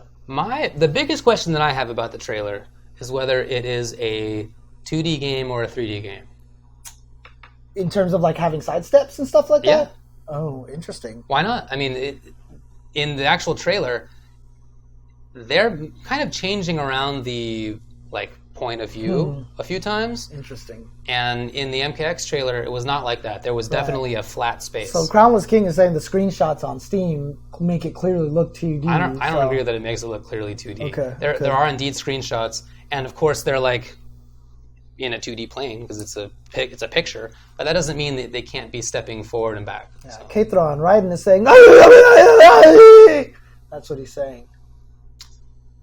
I'm not convinced that those make it for sure that it's going to be 2D. There have been 3D Mortal Kombats in the past. It's only been the last two games that have not been like that. They try to go back to it, basically. So I wouldn't be surprised. I'd rather it be 2D. I'm going to be honest. Yeah, of course. It would be a big surprise to me if it weren't. What did you think about the fatalities? I wasn't even sure what was a fatality. I mean, he literally kicked his foot through Raiden's head, and then Raiden was fighting again. Indeed. So I'm not sure, and I do agree with the best of five guys. Is when Scorpion went through Raiden. How did the spine stay? Whatever. It was that's pretty precise. I mean, that's like extremely precise. But since Magic. Scorpion came back. Does that mean are they gonna let you fatality every round and then just like a new version comes in? I hadn't thought about that. Is it gonna be Mortal Kombat basically. So one of the theories that I've seen people talk about is at the end of the trailer, there's a woman there, somebody new, presumably, and she's next to a big time thing. What are those called? Hourglass? Yeah, an hourglass. I thought it was like a ice person with like a spine or something like that. It's definitely an hourglass. Okay. Maybe it's a playable hourglass. I don't know. I haven't watched the trailer that many times. I watched it a lot of times. Okay. I haven't watched it that many times. It's an hourglass. Okay. So one of the theories that I've seen people talk about is maybe that there's like a time mechanic in it, or at least like a story gimmick. Yeah. Maybe not a gameplay mechanic. That in which there's like effectively infinite scorpions and whatever, because you just reset the time. Right. Yeah. So it could be that like the scorpion that shows up at the end of the trailer is MK1 Scorpion, just from back then. Have you ever seen the movie Primer? No. Okay. You should see that movie. You would enjoy that movie. Okay. It's just time travel made me think of that, so it's a good movie. Anyways. MK9, was it time travel? I think it was just like an alternate timeline. Right. I thought they just reset it. Yeah, it was an alternate timeline. So there's like an established in the story, you can mess with the timeline to some degree, but I guess we'll see what ends up happening. Yeah. But I mean, the I'm Scorpion, no expert on the Scorpion was a different Scorpion when he showed up. Wasn't it like old school classic Scorpion? Yeah, it looked like original Scorp. Okay, so. But who knows? I mean, obviously it's. I mean, honestly, I don't think that I just don't think we have enough information to tell about it. So, because like, I still remember when the Street Fighter 4 trailer was announced. Remember, it looked like there was a throw tech, and then like Ken attacked, and like he left behind this like blue image, and everybody was like, yeah, was that my custom copy? Yeah, and then none of that stuff was in there. So, I just wonder if there's any of that stuff. Yeah. So, obviously, it is hard to know how well it really fits with the gameplay, but I thought the trailer looked nice. I play MK despite the gore and blood. I'd really rather it not be there, but that's the game. So it was super bloody. I retweeted somebody saying, that he was the one saying that you'd be surprised how a lot of that was the actual graphics, or actual moves and stuff like that. Someone mentioned that they didn't like the gore and everything like that, and he said, well, we may actually have something for that. Oh, I didn't see that. Yeah, he's like, oh, don't worry, we may actually have something for that. Is there like zombie mode back or something? They might have a goreless version, because I think if I was NetherRealms and I was thinking esports like they were doing with IPS, they'd have to do a bloodless version for television. And so I just have this feeling that that's something they're going to consider, because otherwise they can't get on ESPN. But even still, the X-rays, I mean, assuming that that's there, and I guess we're not sure. I'm thinking that even the X-rays are going to change. I think there's going to be a version of the game that we can play that is not going to have the gore in there. I just really feel like that's what's going to do. I'm not opposed to it, but I would be surprised, I guess. Yeah. I'd be surprised. I mean, it's not like they're taking it out of the game so everyone can enjoy it. It's just make a sanitized version for the esports television world kind of thing so they can market it towards more. And Ed Boon even sent out that random tweet where it was like, maybe this game will be rated E for everyone. Oh, he did say that. That's true. And then the ESRB responded to him and was like, please, Ed. Yeah, that was really funny. Please, yeah, exactly. That was really funny. But that's true. He did do that. Yeah, exactly. So I feel like that's something that might actually be happening. Because like I said, the developer specifically responded to Robin and said that. So, interesting. Yeah. And now that I think about it, there were issues with Mortal Kombat for YouTubers. Some Mortal Kombat stuff was getting taken down as a violation of YouTube's guidelines. So, I don't know, maybe. Again, I would not be opposed to that. Yeah, but outside of that... Because there was a lot of blood. There was a lot of blood. Pouring blood. But, I mean, the thing about it is, like, it's getting to the point where, like, it's starting to... Because it's so realistic looking, that it's making less sense. To the point where when you kick the foot through his face and then he fights and his face is still there again. Like, I don't know. Okay, so it's a weird mix of kind of realistic looking, but then... absurd, unrealistic. Yeah, like he stabs him in the chest and goes, you see the thing through his back and blood, and then he's fighting and he's like, no scar. He has like no scar. That is kind of There's something about it that like now it's like, too violent, but yet now almost kind of too silly. Yeah. And now, like, not even like there's 7 femurs that pop out of them when you blow them up, kind of fun. Yeah. 7 rib cages fly Yeah. out and stuff like that. It's not even like that anymore, where you give Johnny Cage a fatality where he punches 3 heads off because it was a glitch in the first one, and stuff like that. It's just, I don't know. It just doesn't. It's getting weird now. It's getting to that point where it's like, are you trying to be funny, or is this just supposed to be gross? For sure, some of them are funny. Yeah, Right, definitely. But I don't know about all of them. Yeah, look, the blood and gore is obviously it's part of the reason MK exists and has existed. Yeah, and it's never going to go away. It's never going to go away. So they need to satisfy those fans. But at the same time, there are people, some of whom in the chat, other people who I've met in real life, who would play, but they're grossed out. My position is that I don't like it really, but it doesn't bother me enough to not play it. Right. Because I love the gameplay. So Dude, the game is coming to the Switch. The game is coming to the Switch. Yeah, but you know what? It's probably going to be the least censored on the Switch, as for par for course of what is going on these days. So I don't know. There was like this one game where it's like one of those. It's either a visual novel or a dating game or something like that. But on this, like the girls will be in bathtubs or whatever like that. But apparently the PlayStation version is getting censored to have like more steam and like to cover up more stuff. But the Switch version is going exactly as is. Interesting. So. Well, all right. Maybe Nintendo's making a Switch. I don't know. Exactly. Well, they already did. That's funny. Yeah. Good teamwork. I don't know what else to say about the trailer. I'm really excited to hear more about it. There's going to be, what's the date? January 17th, something like that? Mid-January. No! You were not invited? I was invited. I'm flying to Frosty Fausting's that weekend. Oh. So I can't go. I'm so sad. Tyler's DM'd me a pass, and I was like, I'm flying out that day. Wow. And I'm like, no. Well, sucks for you, but I'll be there. There's going to be an event in Los Angeles, so easy for us, lucky for us, that weekend. And the game's going to be playable, and we'll get a chance to check it out. It's coming out in April. Yeah. That's crazy. So it's been timeline, very... Yeah. So, right. So the timeline is fast enough that it will be at EVO. Yeah, I'm happy about that. Dude, absolutely right. A lot of people in the NRS scene were convinced that there would not be an NRS game at EVO this year. Because Injustice is just not doing it anymore. Right. People were, like, if any game, people were talking about MKX being there instead. So that's not going to happen. It's going to be MK11. And, yeah, it will have been out, like, for 2-3 months, I guess, depending whenever EVO is. I don't know when they do it now.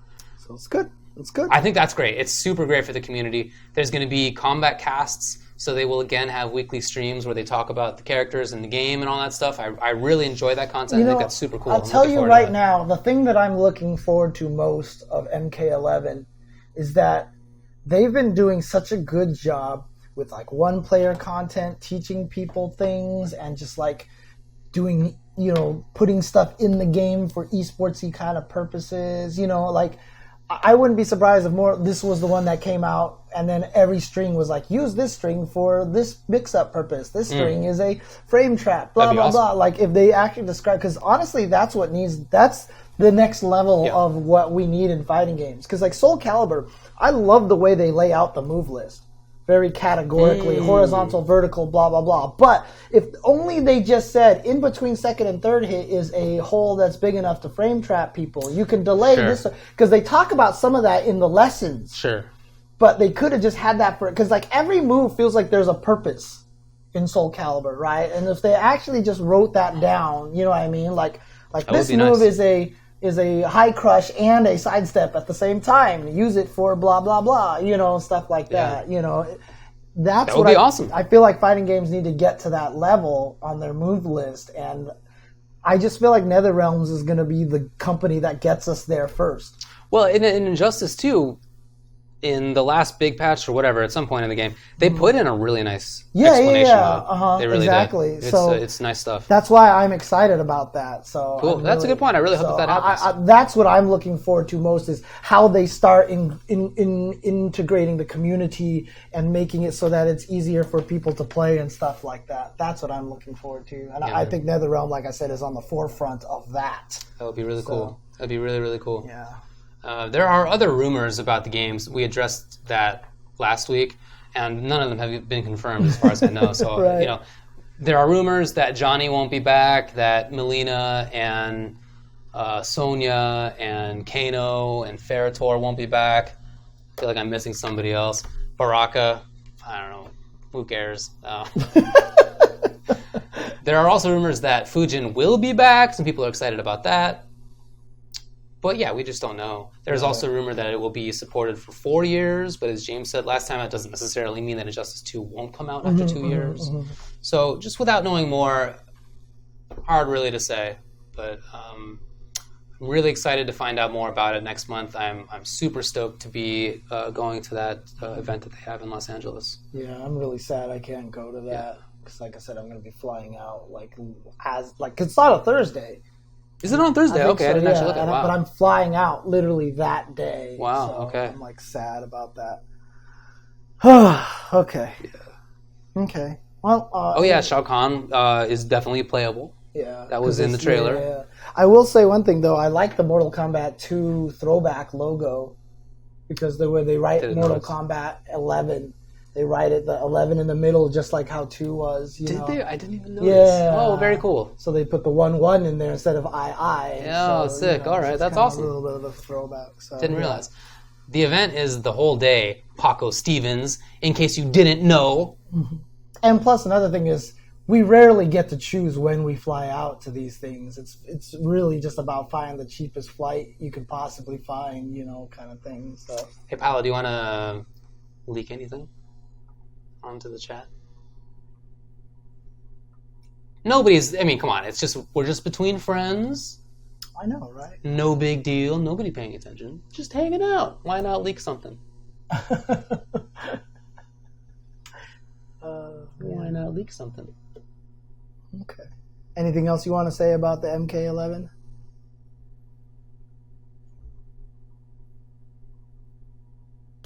Assume everything is wrong. Okay.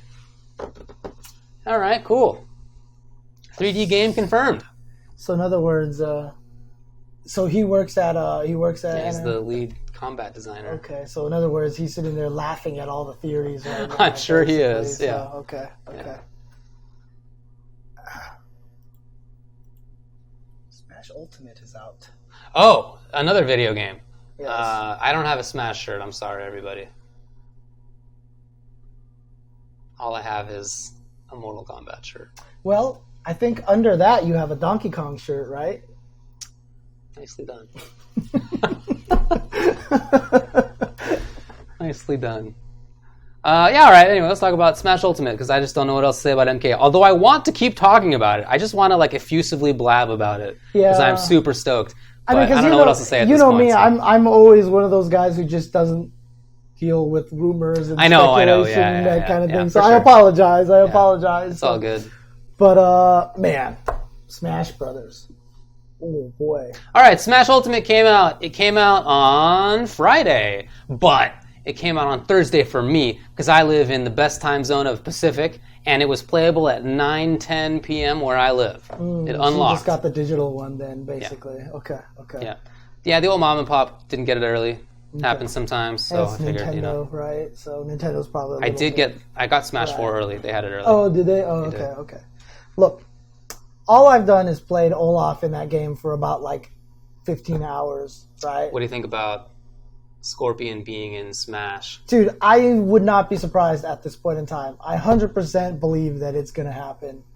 100% they're just going to put Scorpion in there. And you know what they would do? Is they would make him really weird, ugly, digitized Scorpion. That would be so sick if it was actually MK1 yeah, Scorpion. Oh, man. He was weird. He was 3D, but he looked digitized. Oh, that'd be so great. They gave him all these digitized textures and stuff like that. If he's just flat like Game & Watch, kind of, yeah. It would actually be kind of funny. Oh, that would be super cool. Yeah. I feel like he's the best character for that. Because, no, I'm thinking of Sub-Zero. Scorpion, I feel like would be tough to do because how would his teleport work in a Smash game context? Where does he go to? He would just probably a fixed distance. He would probably jump into a portal That's not Scorpion. out. Yeah, I know. But the thing is, get over here is the perfect get back move. He could get over here to the edge and then get himself really over there, right? Yeah, that could just be his throw, right? Yeah, that's true. Anyways, Smash Brothers. All right. So I haven't played it in person, but I have been playing a lot online. Okay. My two brothers and I have played a lot. We used to play Melee as kids, obviously. Actually, I guess I was in college, but I would go home and play against my brothers. He would pull the stage to him. That would be hilarious. That would be so cool. He would get a whole screen scroll. That would be awesome. So anyway, it was a lot of fun to play with them again. Okay. I am again the best Graham at Smash. You're the Graham champion. That's right. I'm the Graham champion. Oh yeah. But I play fighting games a little bit more than those guys do nowadays, so not a big surprise maybe. How has it been going against Olaf? Dude, well, Olaf is super good. Is he good? I didn't know he was this good at Smash. Okay. He's been playing all the Smashes, so like his main characters are like Ganondorf and Rob. I can't touch them at all. Like I can't fight them. Although I did learn some new stuff that's going to be a problem for Ganondorf, but we'll see what happens. I think Ganon's in trouble in some cases. I think he's super good right now. Better. He's for sure better. He's super good. So. Which characters have you been using? I have been using my two mains, which are Ness and Zelda. Okay. I'm having more success with Zelda than I have been with Ness. Ness was my main character in the last game. However, I was definitely missing a lot of tech because I talked about it on Twitter. I was like, I don't know if he's going to be as good just because it's always easy to beat him when he's trying to come back. He's easy to gimp because just the nature of PK Thunder. And some people linked me some high-level Ness stuff, and I forgot about a lot of the tricks that he had. And I was just like, oh, shit, that's right. I forgot about some of this stuff. So I don't think he's going to be that bad. I don't think he's going to be that. I don't know if he's going to be good. But Zelda was clearly like bottom tier in 4. And now I think she's much better. She's much better. Not by like any matter that she's going to be top tier, but she's fun. She's really I really like Down B. Right? Isn't that the new knight thing? The dude comes? Yeah. Very cool. But it's not even just that, her teleport. So her teleport can hit at the beginning and the end of the teleport. I saw your clip. It was a combo that you could hit on the way up and then here. But the thing is, they've increased the hitbox on the recovery of the teleport so much. So you just have to aim for somewhere around them, and you're just like hitting them for free, basically. And so there's just so many times where someone's across the screen and they're like, "Oh, I'm going to do this thing where I launch my missile at you, and then I just teleport over there, and it kills them and stuff like that." Yeah, so she's super fun. I've also been trying to learn the Belmonts. I'm not good at them, but they're definitely good. They're definitely top tier in this game. There's no doubt about it. I have no question about that. I don't know about top tier because I've seen some people say that they think that they're very good, but maybe not as good as some. I don't have a good opinion about it. I'm just telling you what I've heard. I feel they have the same problem as Incineroar is going to have, which is they're stupidly good. They just have really bad recovery. So Incineroar's recovery is sad. It's like sad days. Right? But I think Incineroar is, like, if I had to make a patch and nerf only one thing, I would nerf his command grab right now. Like, that thing is so good. What are you talking about? The just frame thing that he gets with the lariat is so good. Yeah. And it's like, it's a command grab. It's like so good. It's really annoying. One time a grab special, I guess, is good in Smash. You can't allow it? It's too good, dude. It's like, it needs to be toned down a little bit. Oh my god. I think that character is not good. Really? Yeah. Dude, I think that character's ridiculous. Okay. I think that character Again, I'm no expert. Super ridiculous. I think he's like one of the, at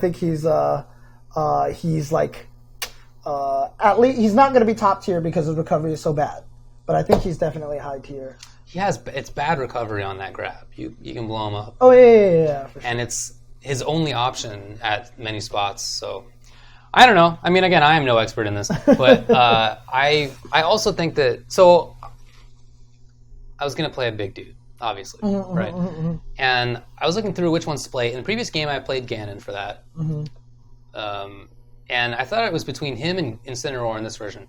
And I basically picked Ganon because I felt that Ganon had better buttons, and I liked that his command grab gives him a mix-up afterward. Incineroar's does not. It just launches up, which is nice. It's a good launch. But it's like, now you got to get back in, and you're very slow. And there's a lot of good zoners, it seems. So, yeah, that doesn't seem like what I want to do. I'd rather pick Ganon. Yeah, everybody has said Incineroar kills heavy characters, which is interesting. And I'm not... I don't know. Yeah. I mean, again, this is just my thoughts as somebody who doesn't know the game too. Yeah, Inklings look super good in this game. The Inklings look really top tier. They do look good, yeah. I have also been playing... Oh, I want to see if I can pick up Mega Man, but Mega Man's still just super awkward. Like, I can't get used to him. I don't think he's bad. I think it's just me, right?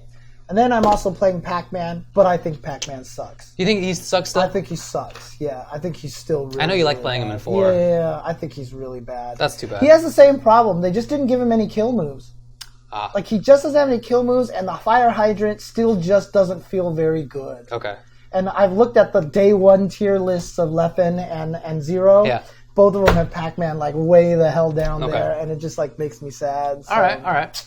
So I'm playing Ganon as my grappler. I'm playing Villager as my zoner, which I did in 4 as well. And I think Villager is good. It seems to me like the Belmonts are better at doing that. Zoning, I mean. It also seems to me like Young Link is better at that than Villager is.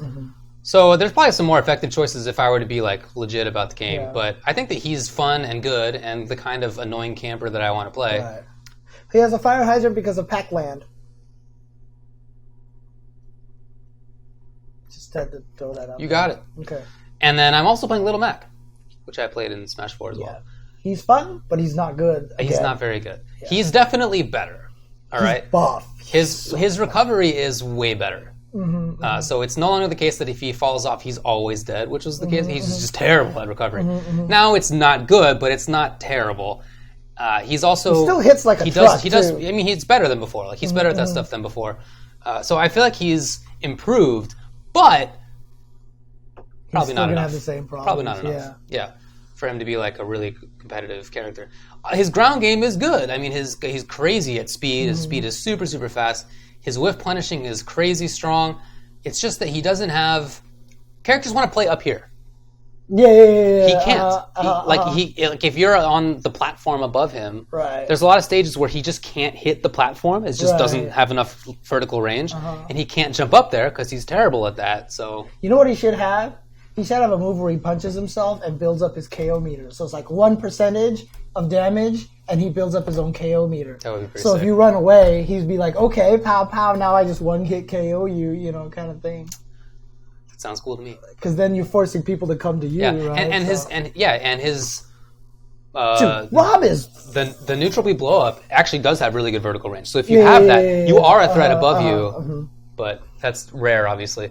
I've also been playing Rob, because that's a character that I played in Brawl and I competed That's who you should be playing for your zoner. Holy crap. Maybe. When I play Olaf, he just throws discs and shoot lasers at me, and I can't do anything to him. It's pretty crazy. And he knocks me off the ledge, and he's just throwing discs and stuff like that at me, and gyros, and I'm like, I can't get back on the stage at all. So he's actually kind of a wild zoner. You should watch.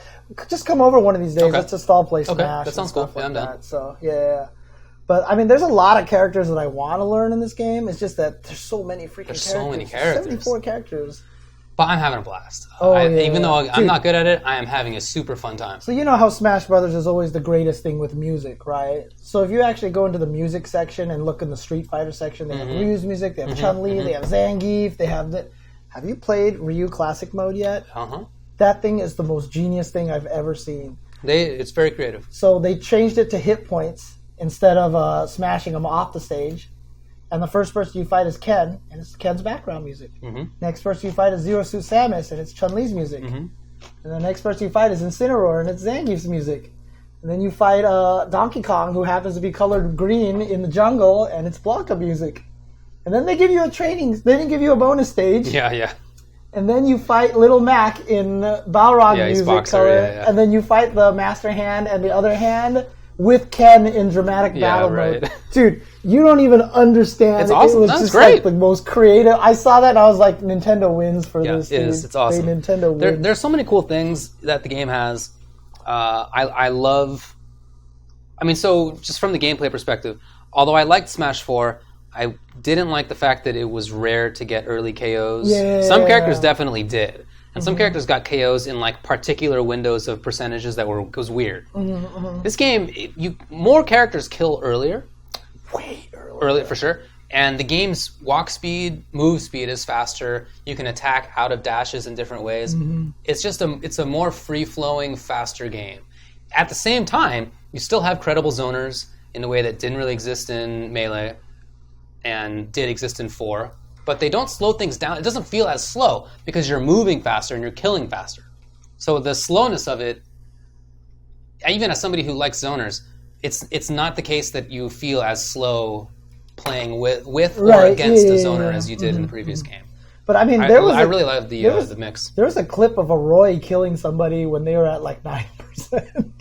He just like uppercut him off the wall and he just like bounced to his death. And when I was playing against my brothers, I was Ganon, and I killed my brother in 3 hits.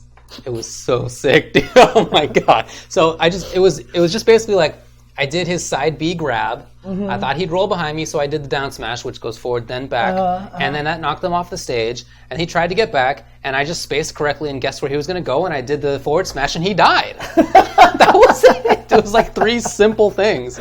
Grab into 2 mix-ups, and that was the stock. And then it was like, your opponent has disconnected. Yeah. I thought that was really fun. Yeah, no, you can kill so fast in this game, and I like the fact that it felt like with this game they decide to make the game more broken.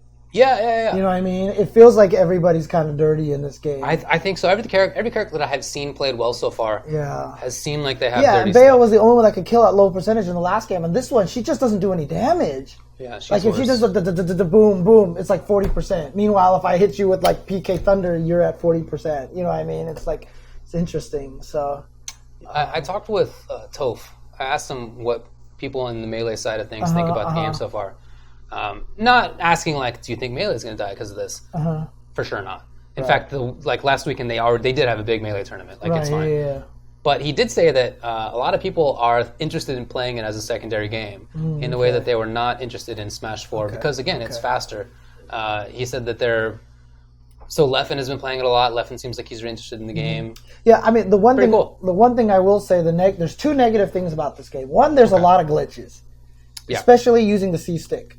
If you use the C-Stick to do a lot of stuff, there's just a lot of random things because instead of programming the C-Stick as, hey, I'm just going to do fair or I'm just going to do bear or whatever like that, instead it's like trying to do forward plus a button at the same time. Okay. And so you just end up in weird situations. Like I'm trying to do instant air back kick, so I hit forward on this controller, then jump, and back on the C-Stick at the same time. So I'm trying to do short, run this way, short hop, back kick, right? Yeah. I will attack forward sometimes. And like, there's just literally no way that can happen because I didn't touch any button except jump and the C-Stick going backwards, and I'll attack forward sometimes. You know, there's just like weird little bugs like that in the game. The second thing that's a problem with the game, I mean, this game did everything right aesthetically. Why do you reset the music when I reset the training mode stage? Okay. Oh, that's true. They do. Yeah, it's such a minor thing. I'm just kidding about that. But still, like they've done everything so right that when they do one thing so wrong, like it just bothers me. So I love the gameplay. There's a lot that I really like about the game. Aesthetically, it's great.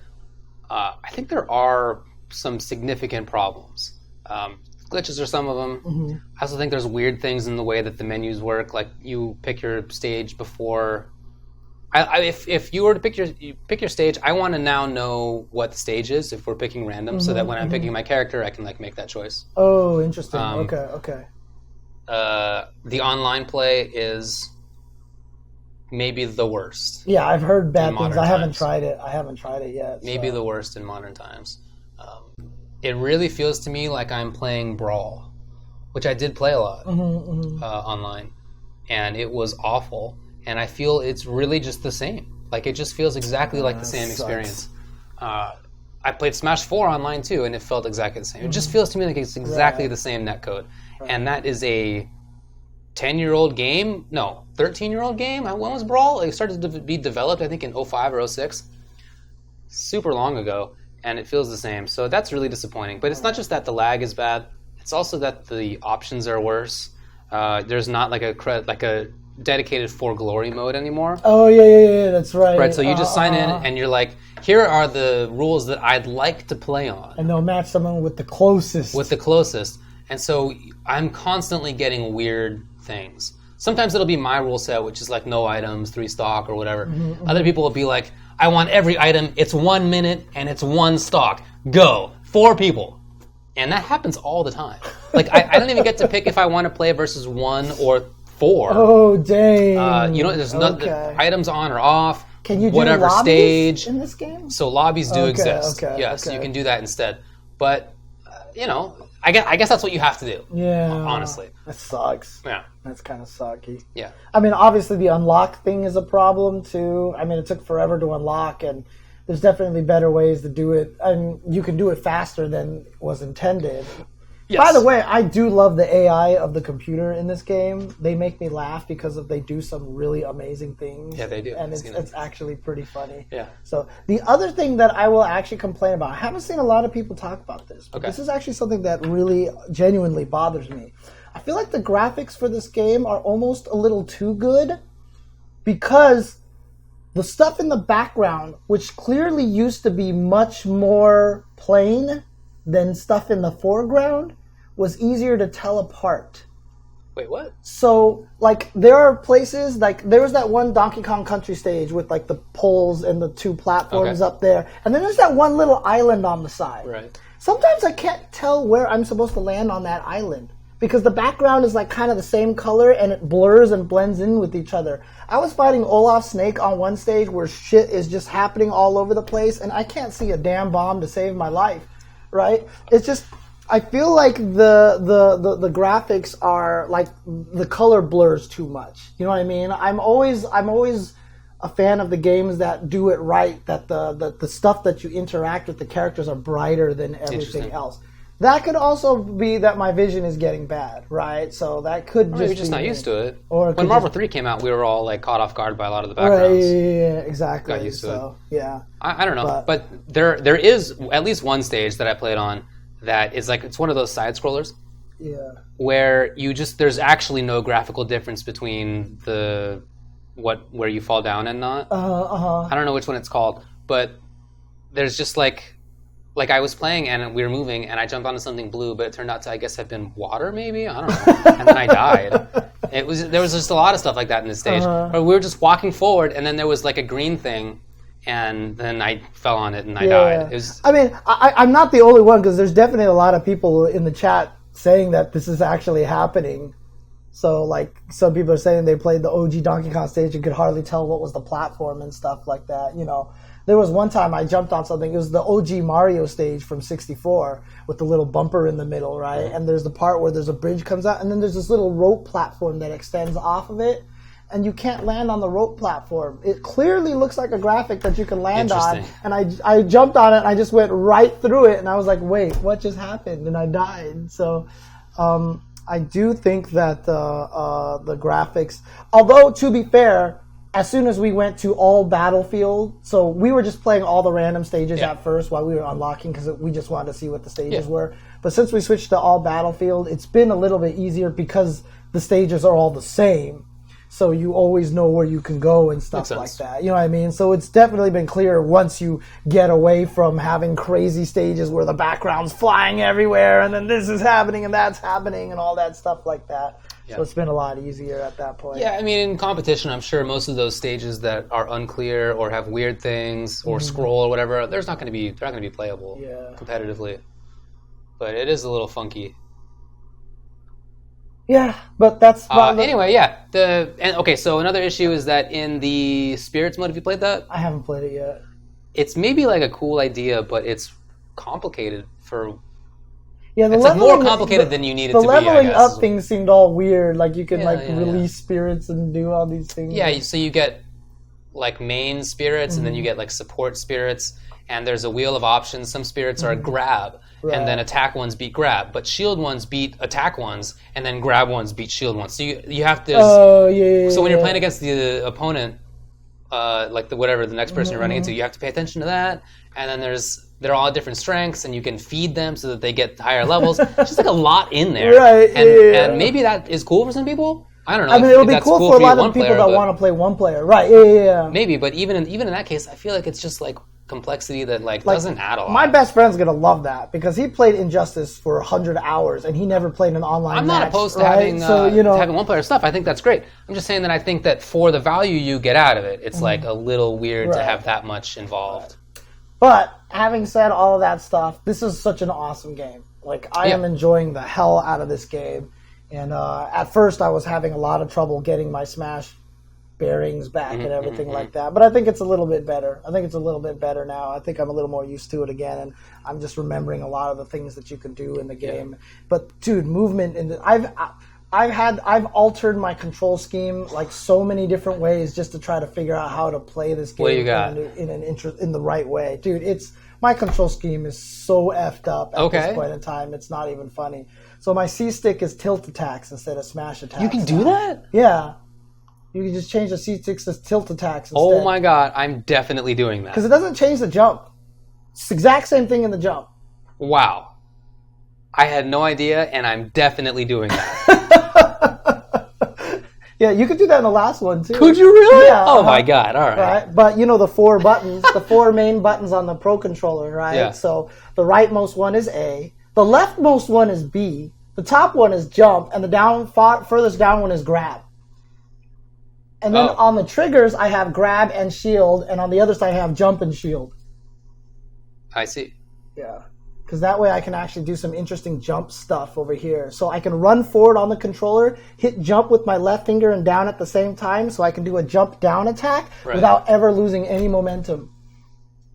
So I have two ways to do the short hop shortcut. So I can do it with left bumper here and stick, or I can just do the two buttons at the same time over here. So and then I can actually throw in two different ways depending on if I happen to be claw or not. And all right. I'll look into this. These are good ideas. Mm-hmm. All right. I'm still thinking about that tilt.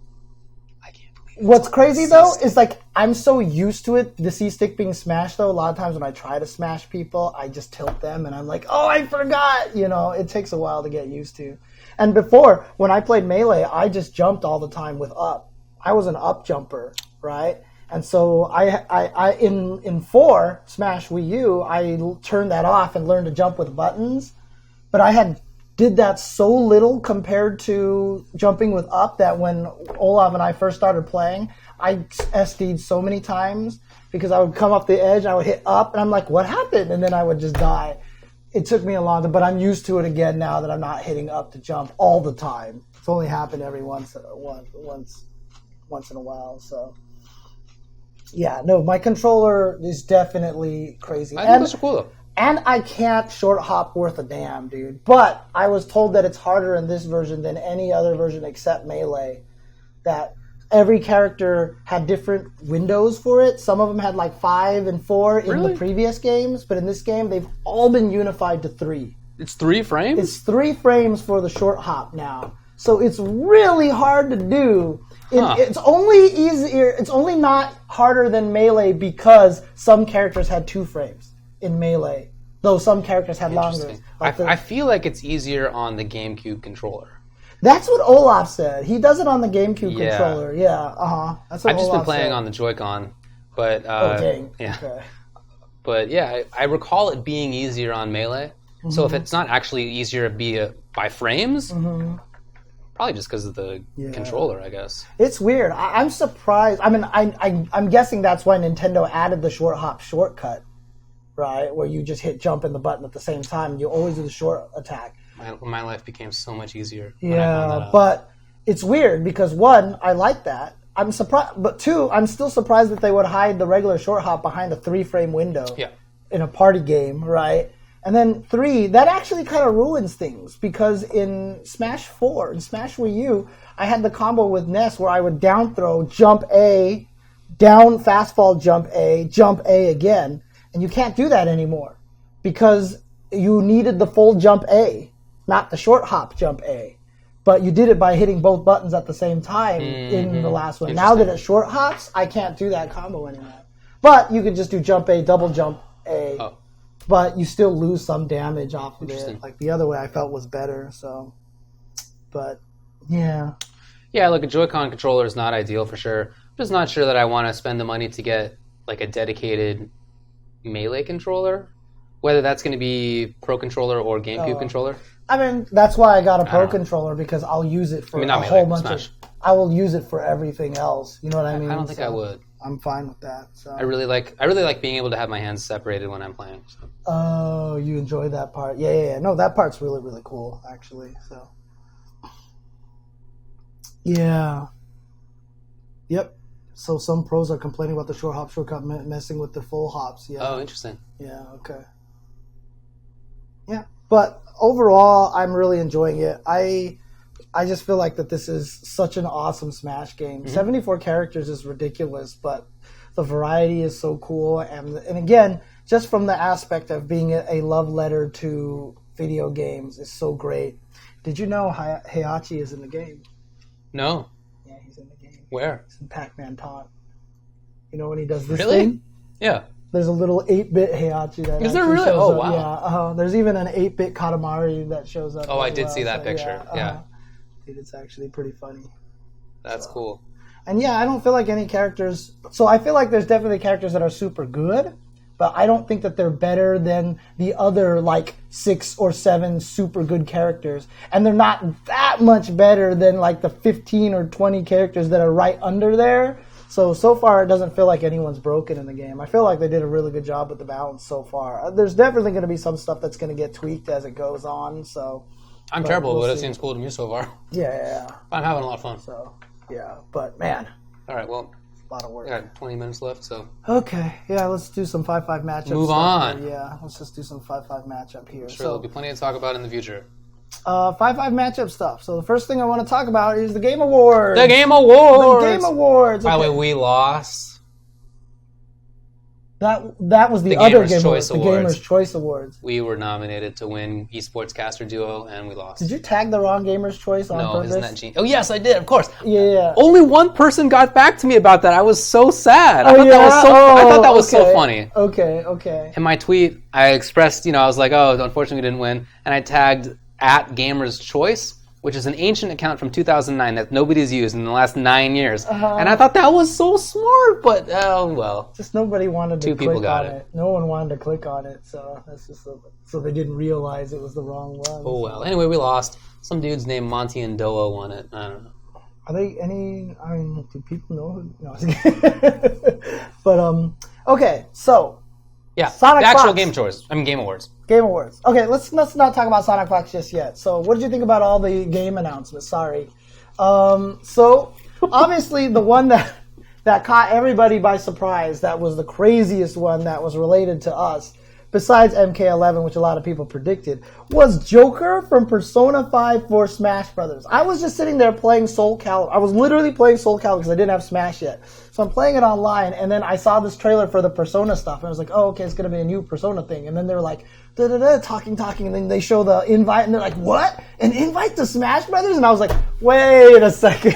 I was like, what is even happening over here? So... Look, I've never played Persona. I know that's how you feel, so we have no... But it's... It seems everybody else thinks it's cool. It just... Congrats, everybody else. What it means to me is that it opens up the door to being able to do so many things. Now, it's just like, okay, Dante's going to just show up in the... Like, everyone wants to be in this game now. Right. So maybe we will get Master Chief in this game. Maybe Master Chief will just show up in this game. Why not? I don't know. Maybe Banjo-Kazooie will show up. Why not? Let's just do it. I think that would be awesome. So Scorpion, why not just put Scorpion in there? I think a Mortal Kombat character, while unlikely, is more likely than Master Chief or whatever the PlayStation guy is called. Who cares? Now, okay, remember, Goku is not going to show up in there, right? Because the Sakurai already said, look, the only character showing up in this game have to have been born from a video game. Interesting. They have to be. You know the character that I want? So Simon Belmont was the character that I felt was missing. Okay. The character that I really, really, really want in there... Karnov. No. I want Dirk the Daring in this game. I want Dirk that the would be Daring, pretty cool. and if they just made him look like the animated Cell, That would and be the pretty whole cool. entire fight, he's just going, and stuff like that, and just like That would be pretty screaming, cool. and his top, he'll just be sitting there going, Yeah. dude. Okay, Dirk that the would be Daring pretty sick, would actually, be super sick. I want Dirk the Daring in the that. game now I think that because sounds really cool. that's kind of like an iconic thing. You know what I mean? Yeah, I think that would that be is a good fun, idea. So. Yeah, young people would have no idea what the hell is going on, Yeah. but still, dude. Dirk the Daring. Who's Pac-Man? Yeah, I know. What do But they like care? to have him make him look like he has no shading, so Right. that he's like just flat 2D colors the whole Yeah, time. cool idea. It would actually be really funny. It's a very cool idea.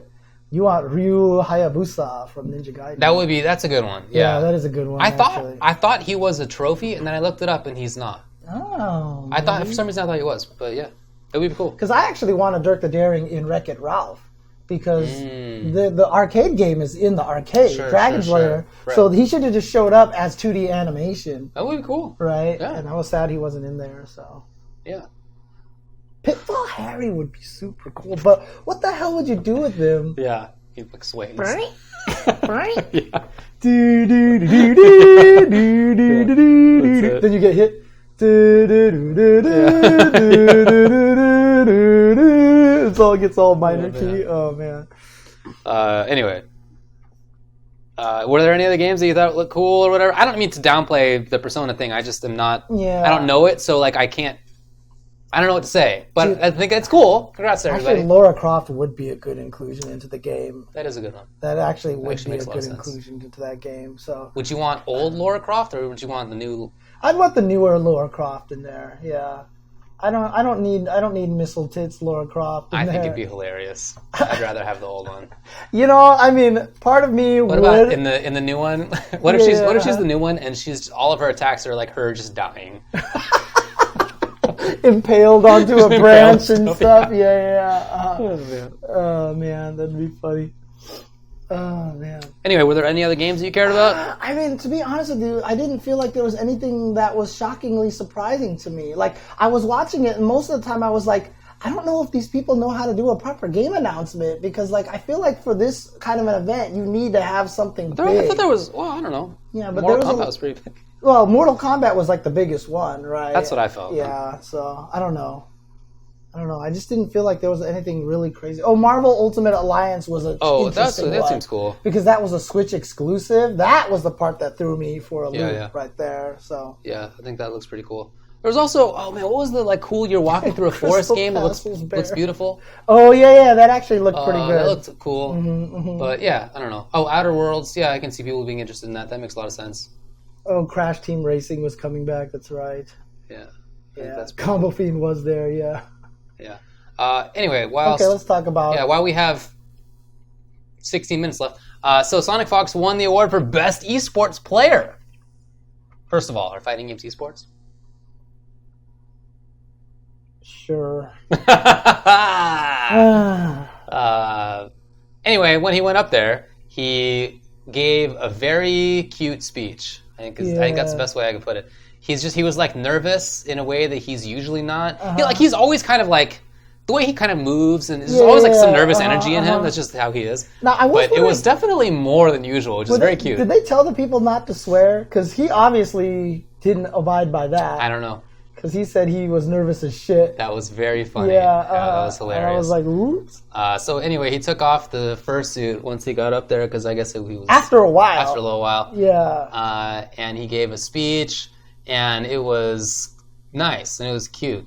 At the end of it, he said something to the effect of, I'm gay, I'm gay, black, and a furry.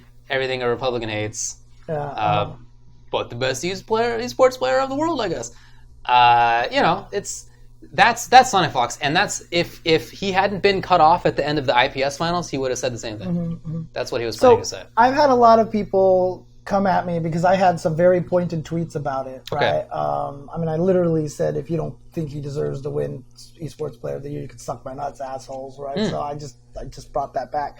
But, like, I got a lot of people saying that they were mad. Like, why does he have to keep talking about the fact that he's gay and stuff like that? Blah, blah, blah. Don't insert your, sexuality into gaming. And what. It's not about that. For me, so I basically said, once we're in a world where being gay doesn't potentially get you bullied, killed, or less rights than other human beings, okay, yeah, then we don't need to talk about it. But in a world where if you are gay right now, you might be afraid to say something because your dad may disown you, or your schoolmates will beat you up, or the wrong people may just not like you and kill you because you live in the wrong neighborhood or something like that, right? Once we're away from that point, then we don't have to talk about it. But while you're in there, spend your whole life scared, very isolated. You don't feel like your kind can have success. You don't feel like as a gay person you can have success out there and people will vote for you in an awards and win this kind of thing. So to me, it's super important that SonicFox says I'm a black gay furry, because then as a black man, a black gay man or something, or a furry, right, out there, you could just sit there and go, you know what? There is a potential future in which we can be normal. I can be successful being who I am. So I actually applaud SonicFox for announcing it every single time that 100%. He has the chance. So I want him to do it more, because we need to let people know that being gay and black isn't a hindrance for you, that you could be successful in this world and be the esports player of the year. You can be yourself. So yeah. Yeah, being yourself is not you can do the things you like and be yourself. Absolutely. And he's trying to give people a role model for that. And it's very explicitly that he's trying to be a role model. It's right. So he's just out there as himself, which is one admirable thing, right? That's I think that's great. For sure, a secondary part of the calculation for him is that he knows, having been through it, that being somebody in that role, there's not many role models to look up to who give you like guidance for what you can do. Now he can do that. Now he can give that to other people, and he is doing that. I think that's really, really admirable. I think that's awesome. And yeah, the question is, in the United States, obviously being gay or being a woman or any of those things is far better than it is in a lot of other countries, right? But the change has to start from somewhere. Yeah. If you see it succeed in the United States, that gives the idea to everybody else that maybe we need to make a push here as well. Remember, whenever we travel to Kuwait, the guy who invites us there, their mom is the one that's fighting for women's rights in the whole entire country, right? And, that's seeing it succeed in other countries definitely helps, unless you're the U.S. and you see free healthcare. But in any case, that's a whole nother story. So yeah, I mean, in any case, if you're in the U.S., it's not terribly important to you how other countries do it. You want full rights for yourself, right? Whether or not that exists in other places, that's like not as important. So yeah, it's not a great point. I think it's super funny that he's getting attacked on Twitter, and even he got apparently blown up by PewDiePie on YouTube. I haven't seen the video yet, but I saw him tweeting about that today. He's getting a lot of flack about it. There's definitely a big contingent in games, in game community in general, and YouTube and whatnot, that is not cool with those things. Right. It's definitely not cool with those things. And he's getting attacked for being for those things, being out about who he is, and being a role model to other people. That's something he's just got to put up with, and it seems like he is doing that. And that's not going to be easy, I imagine, moving forward. But that's something he's taken up for himself. And plus, another thing is, like, even at that event, he was like, "I'm black, gay, racist PewDiePie, yes, black, gay, and furry." Everything that a Republican doesn't like. He didn't even shit on Republicans directly there. It was only later on Twitter when he was getting egged on by people that he really kind of, went after them.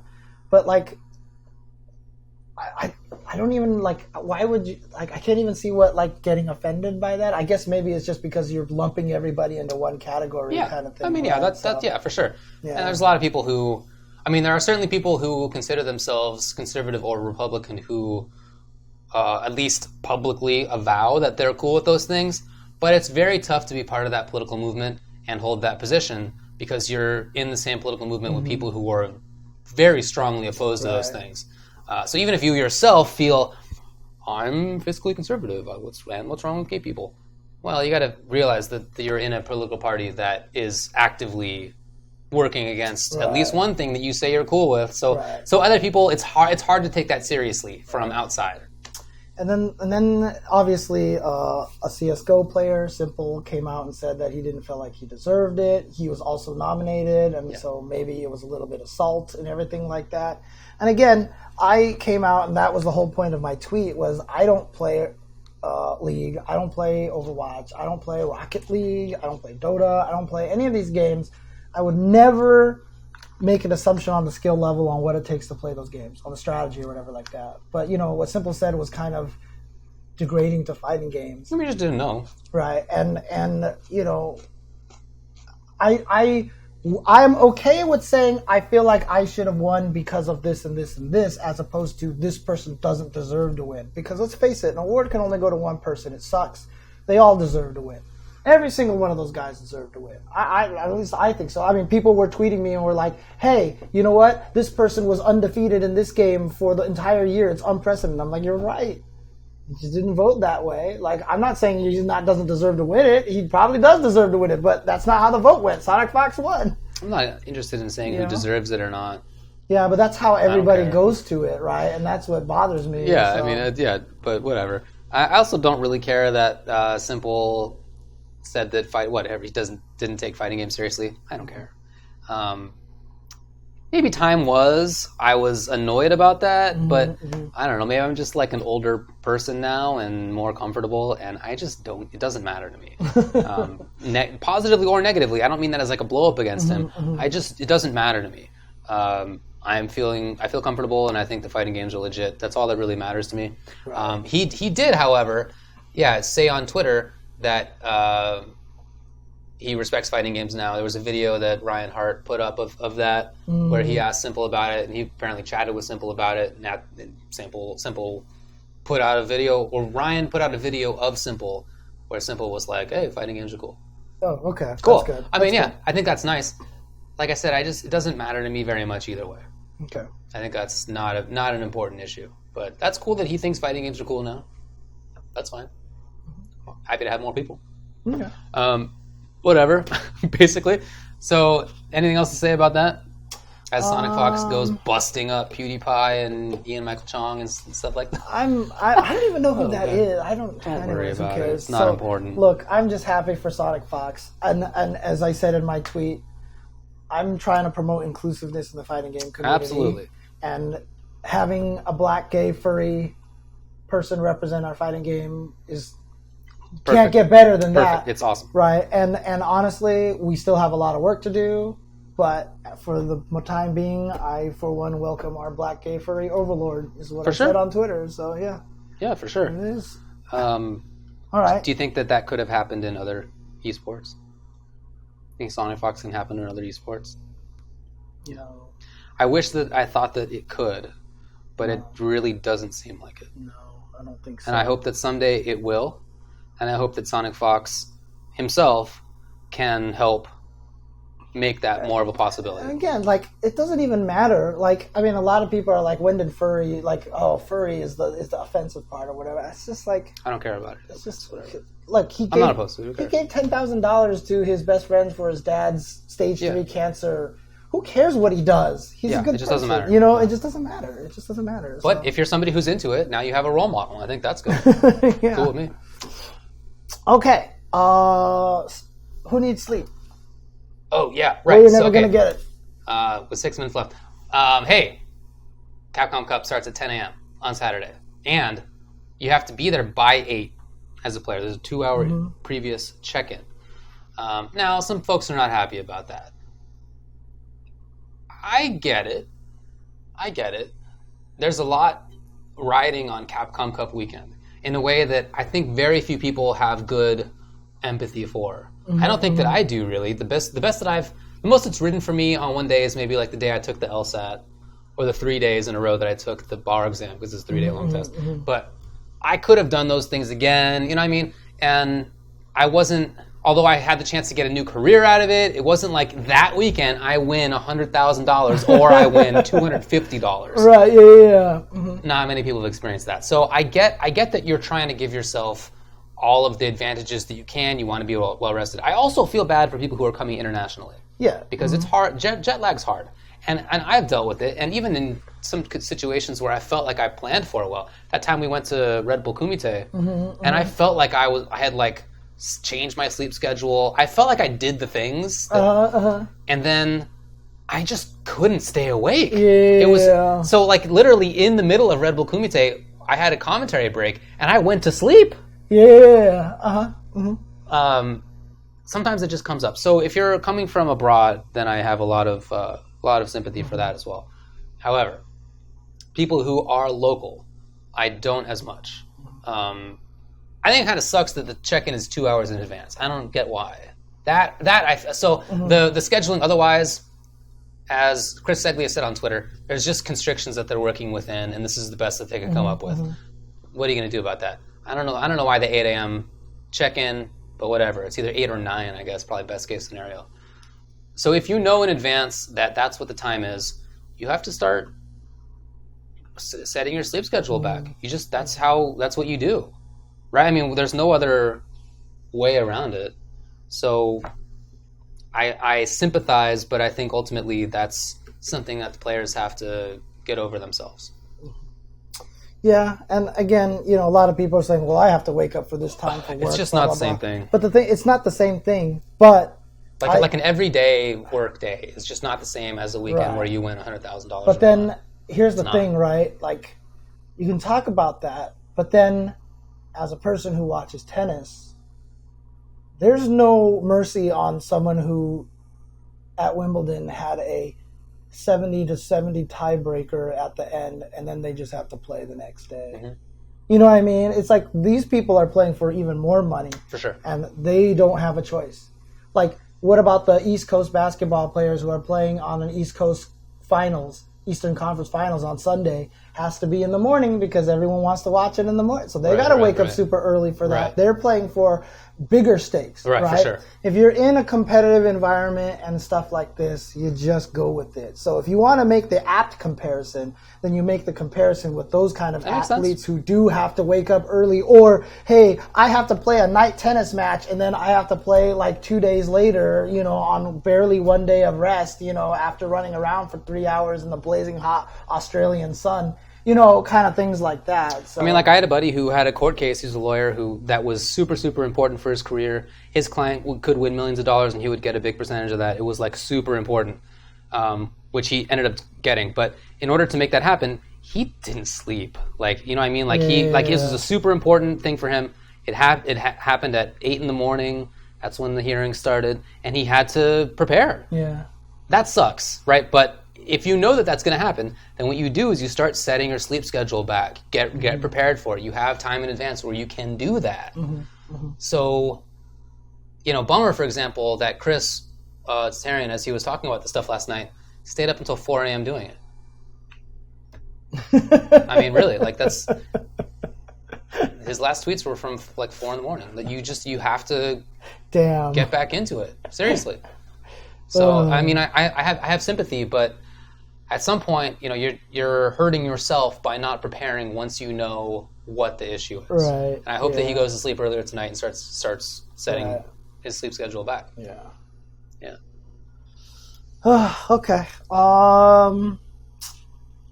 Yeah, just get to your stuff on time, man. So, have you seen the in-game advertising for Street Fighter V?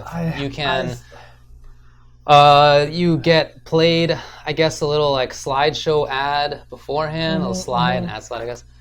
Your characters also have little advertising nuggets on them. Yeah, which look really out of place. Pretty weird looking from the ones that I've seen so far. I haven't seen them all. And you barely get any fight money. And you get negligible fight money. Up to a max of 12, people were telling us earlier. 12, period. Not like 1,200. When a stage costs 70,000, yeah. It's weird. It's just weird. I think is like the best thing that I could say about it. You can opt out. I understand you opt into it. In fact, I mean opt in. Okay. I just I get why Capcom wants to do that. Why they want to make a little bit of extra money, I guess. And I'm not necessarily opposed to the idea of ads in game, but the way that they happen is very important. Yes. And it does not seem like this has been well instituted. You see this annoying slide for a good while as you're booting up the stage, and then the little things that are on your character don't seem very well placed, like you were saying. It could be done okay, I feel like. What if just in the background of the stage is the ad? Yeah. Right? Well, I think there's like different kinds, right? There's the character ads, there's the slide ads, and there's stage ads. Are there? Okay, I didn't know. Yeah. But the slide ad is confusing. And if you're going to have character ones, they should look good. Yeah. It just doesn't look very strong, so... But, it's weird. It's unfortunate. It's another opportunity where Capcom is trying to do something that I think I wouldn't be opposed to if it were done well, but then it's just not done that well. Okay. Well, before we even stop here, we did promise we were going to give away some stuff today. That's true. So I want to make sure that I do a drawing. So Absolutely. We are going to basically do a giveaway for Super Smash Bros. Ultimate, as well as, I believe it's a 12-month subscription to the Nintendo Online service. So don't do anything with raffles just yet. Don't do anything with raffles just yet. Yeah, see? My tablet just died, so I'm out of it now. Oh, okay. Forgot to bring my charger. Is your phone there? Yes. I need the token. Oh. Really? Yeah. Surprise. Usually you don't need it, so... Okay, let's type it in there. Okay. All right. So let's do this here. What I'm going to do now is I am going to kill the raffle. I'm going to close the raffle. I'm going to reset the raffle. Raffle has been reset. And open the raffle. There we go. Now, start typing !raffle to enter the raffle, and you can win yourself a copy of Super Smash Bros. Ultimate. But don't enter if you already have the game. Don't enter if you already have the game. If you do and you win, just tell us so we can just like give it to somebody who does. Or don't if you don't have a Switch. Yeah, if you don't want it. Yeah, if you be don't honest, have a Switch. you know, Yeah, let's just do this. Don't be a butt. I mean, if you want to enter the raffle just for fun to see if you can win a raffle for once and then give it away to somebody else, that's cool or whatever like that. So, how long do you think I should go for? I want to give people time to type that in there, so give me a minute. A minute? Wow, that's super long. Are you being sarcastic? No, if you think about how long a minute is, come on. Okay. Oh, that's true. We have to enter ourselves. Do we? Because well, my tablet just died. I just want to see if I can win here. So I'm going to enter in as jchensor here. There you go. jchensor has entered the raffle. Okay, so now we're going to give away the game first, right? Yeah. Subscription second. Yeah, because the game is what people want. So we don't want the person winning the subscription going, I wanted to win that one. You know, you always have to give the best prize first in a weird way. Okay. Because then if you win early, you're actually sad. Okay, fair enough. Right. Unless you can win both times. Win both times. It's possible. Right, it's possible. Probability-wise, it's tough. So. Unlikely. Yeah. But you never know. Okay, so this is going to be for a digital copy of Super Smash Bros. Ultimate. Again, let people know online that this is happening. Of course, you won't because that will lower your chances. So, okay. How long have we gone here? Hold on. Okay. Not yet. 3, 2, 1. All right, so I have this set up here, but what I want to do is capture it onto the thing so people can see that we're not lying, except I can't see my monitor. Come on, Jasmine. Jasmine. There was a cat in the way. Okay, let's do this here. So, raffle. Go.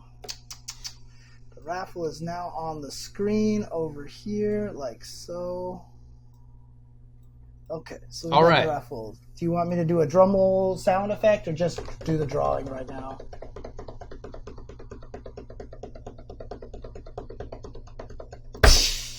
The winner is King 9999. How many nines? 4. 4 nines. Not King 99. King 9999. Do you want your copy of Smash Brothers King 9999? I gotta see the King 9999. I saw him say A. Sure. He said sure. Okay. A ringing endorsement. King Love 99999 it. Thanks for the enthusiasm. Gets that, yes. Okay. Love it. Okay. That's how you know somebody's in there. All right, so I'm going to do one more draw. This is for the 12-month subscription to the Nintendo Online. Are you going to play it? Play what? Oh, the game? Ultimate. Ask him. Ask him. I'm trying. He says thanks. Do you want me to reset the raffle? Because some people don't need this, I think. Forget it. I'm just going to Wait, keep you're doing playing right now? How? Wait, you're playing right now? Do you have a copy of the game already? If so, So you're you already have busted. a copy. You're busted. I'm already taking this statement to mean you already have a copy of the game. I think you're busted. I think you're busted. Unless you have like a friend that you want to give it to.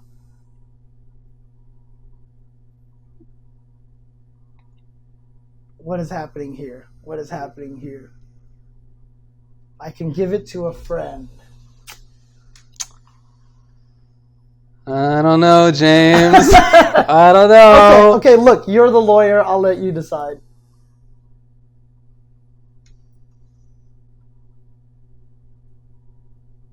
Who's your friend? Is your friend cool?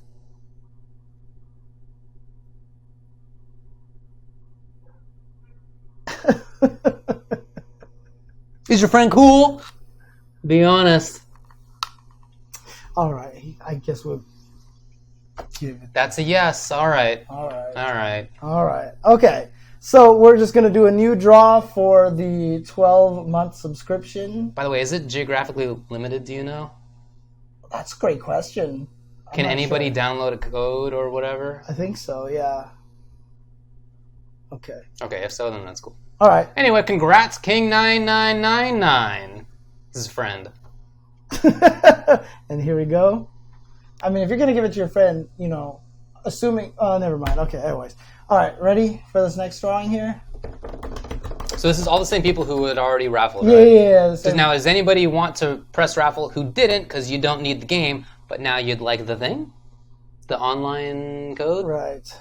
There may be two people. Okay, ready?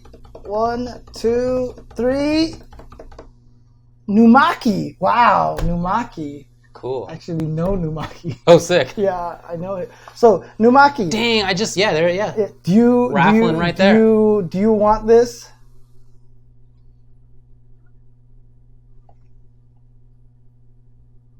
Yes, you won, What? Numaki. Do you want this? Do you want this? Do you need it? This is a 12-month subscription to Nintendo Online. Did he say no already? I didn't see it. This is the Nintendo Switch Online 12 months. Yeah. Yes, so he says yes. Okay, Well, so there you go. Hold on. Yeah? Is that what you're saying yes to? Yes. The he Nintendo did. Switch Online? Yes, he said yes. Okay. Yes, there you go. All right, so congratulations to those guys. Are you going to use it? He says he doesn't have it, so... But are you going to use it? Two different things. It's true. Play Melty, huh? Okay. There you go. Well, you have your bullhorn. Notepads over Congrats. there. Had all winners to previous things as well over here. That's funny. Sick. Okay. All right. He's playing online right now. Yeah. All right, cool. No, he didn't say that. Hey, congratulations. Thanks a lot for the giveaway. Yeah, we'll send you the codes as soon as we can. So, okay. Are you going to do that after the show? Yeah, I'll do that after the show. James will do it after the show. All right, cool. All right. I think that's Congratulations it for to us. two people. Yeah, I guess so. Hey, on Capcom Connect, they are going to be interviewing CJ Truth. They will have LPN and somebody. BJ Unchained. Oh, nice. Okay. And okay. also, they'll be making their predictions for Capcom Cup. Okay. Sounds good. All right. Anything else to chat about? Not I feel like there was one other 5-5 that we had discussed. But yeah, there was one thing that I wanted to talk. Well, that I wanted to talk about that we didn't get to, but we can save it for next week. Actually, Was it good? It's like it's a good topic to talk about, it's not a good thing. Oh. So. Okay. Okay. We'll save it for next week then. All right. We'll see you at Capcom Cup, or you'll see us on the internet stream. One of those two things, I suppose. That's right. Looking forward to it a lot. Oh, that's right. I'm gonna leave it on Where is it? Right here. There we go. Thanks for the sub. Yeah, get some sleep, everybody. Look, that's no joke as a commentator, all right? That said, we're getting paid either way, so our performance is important, but not as much. Thanks, Breezy Die. That's a woo. Woo!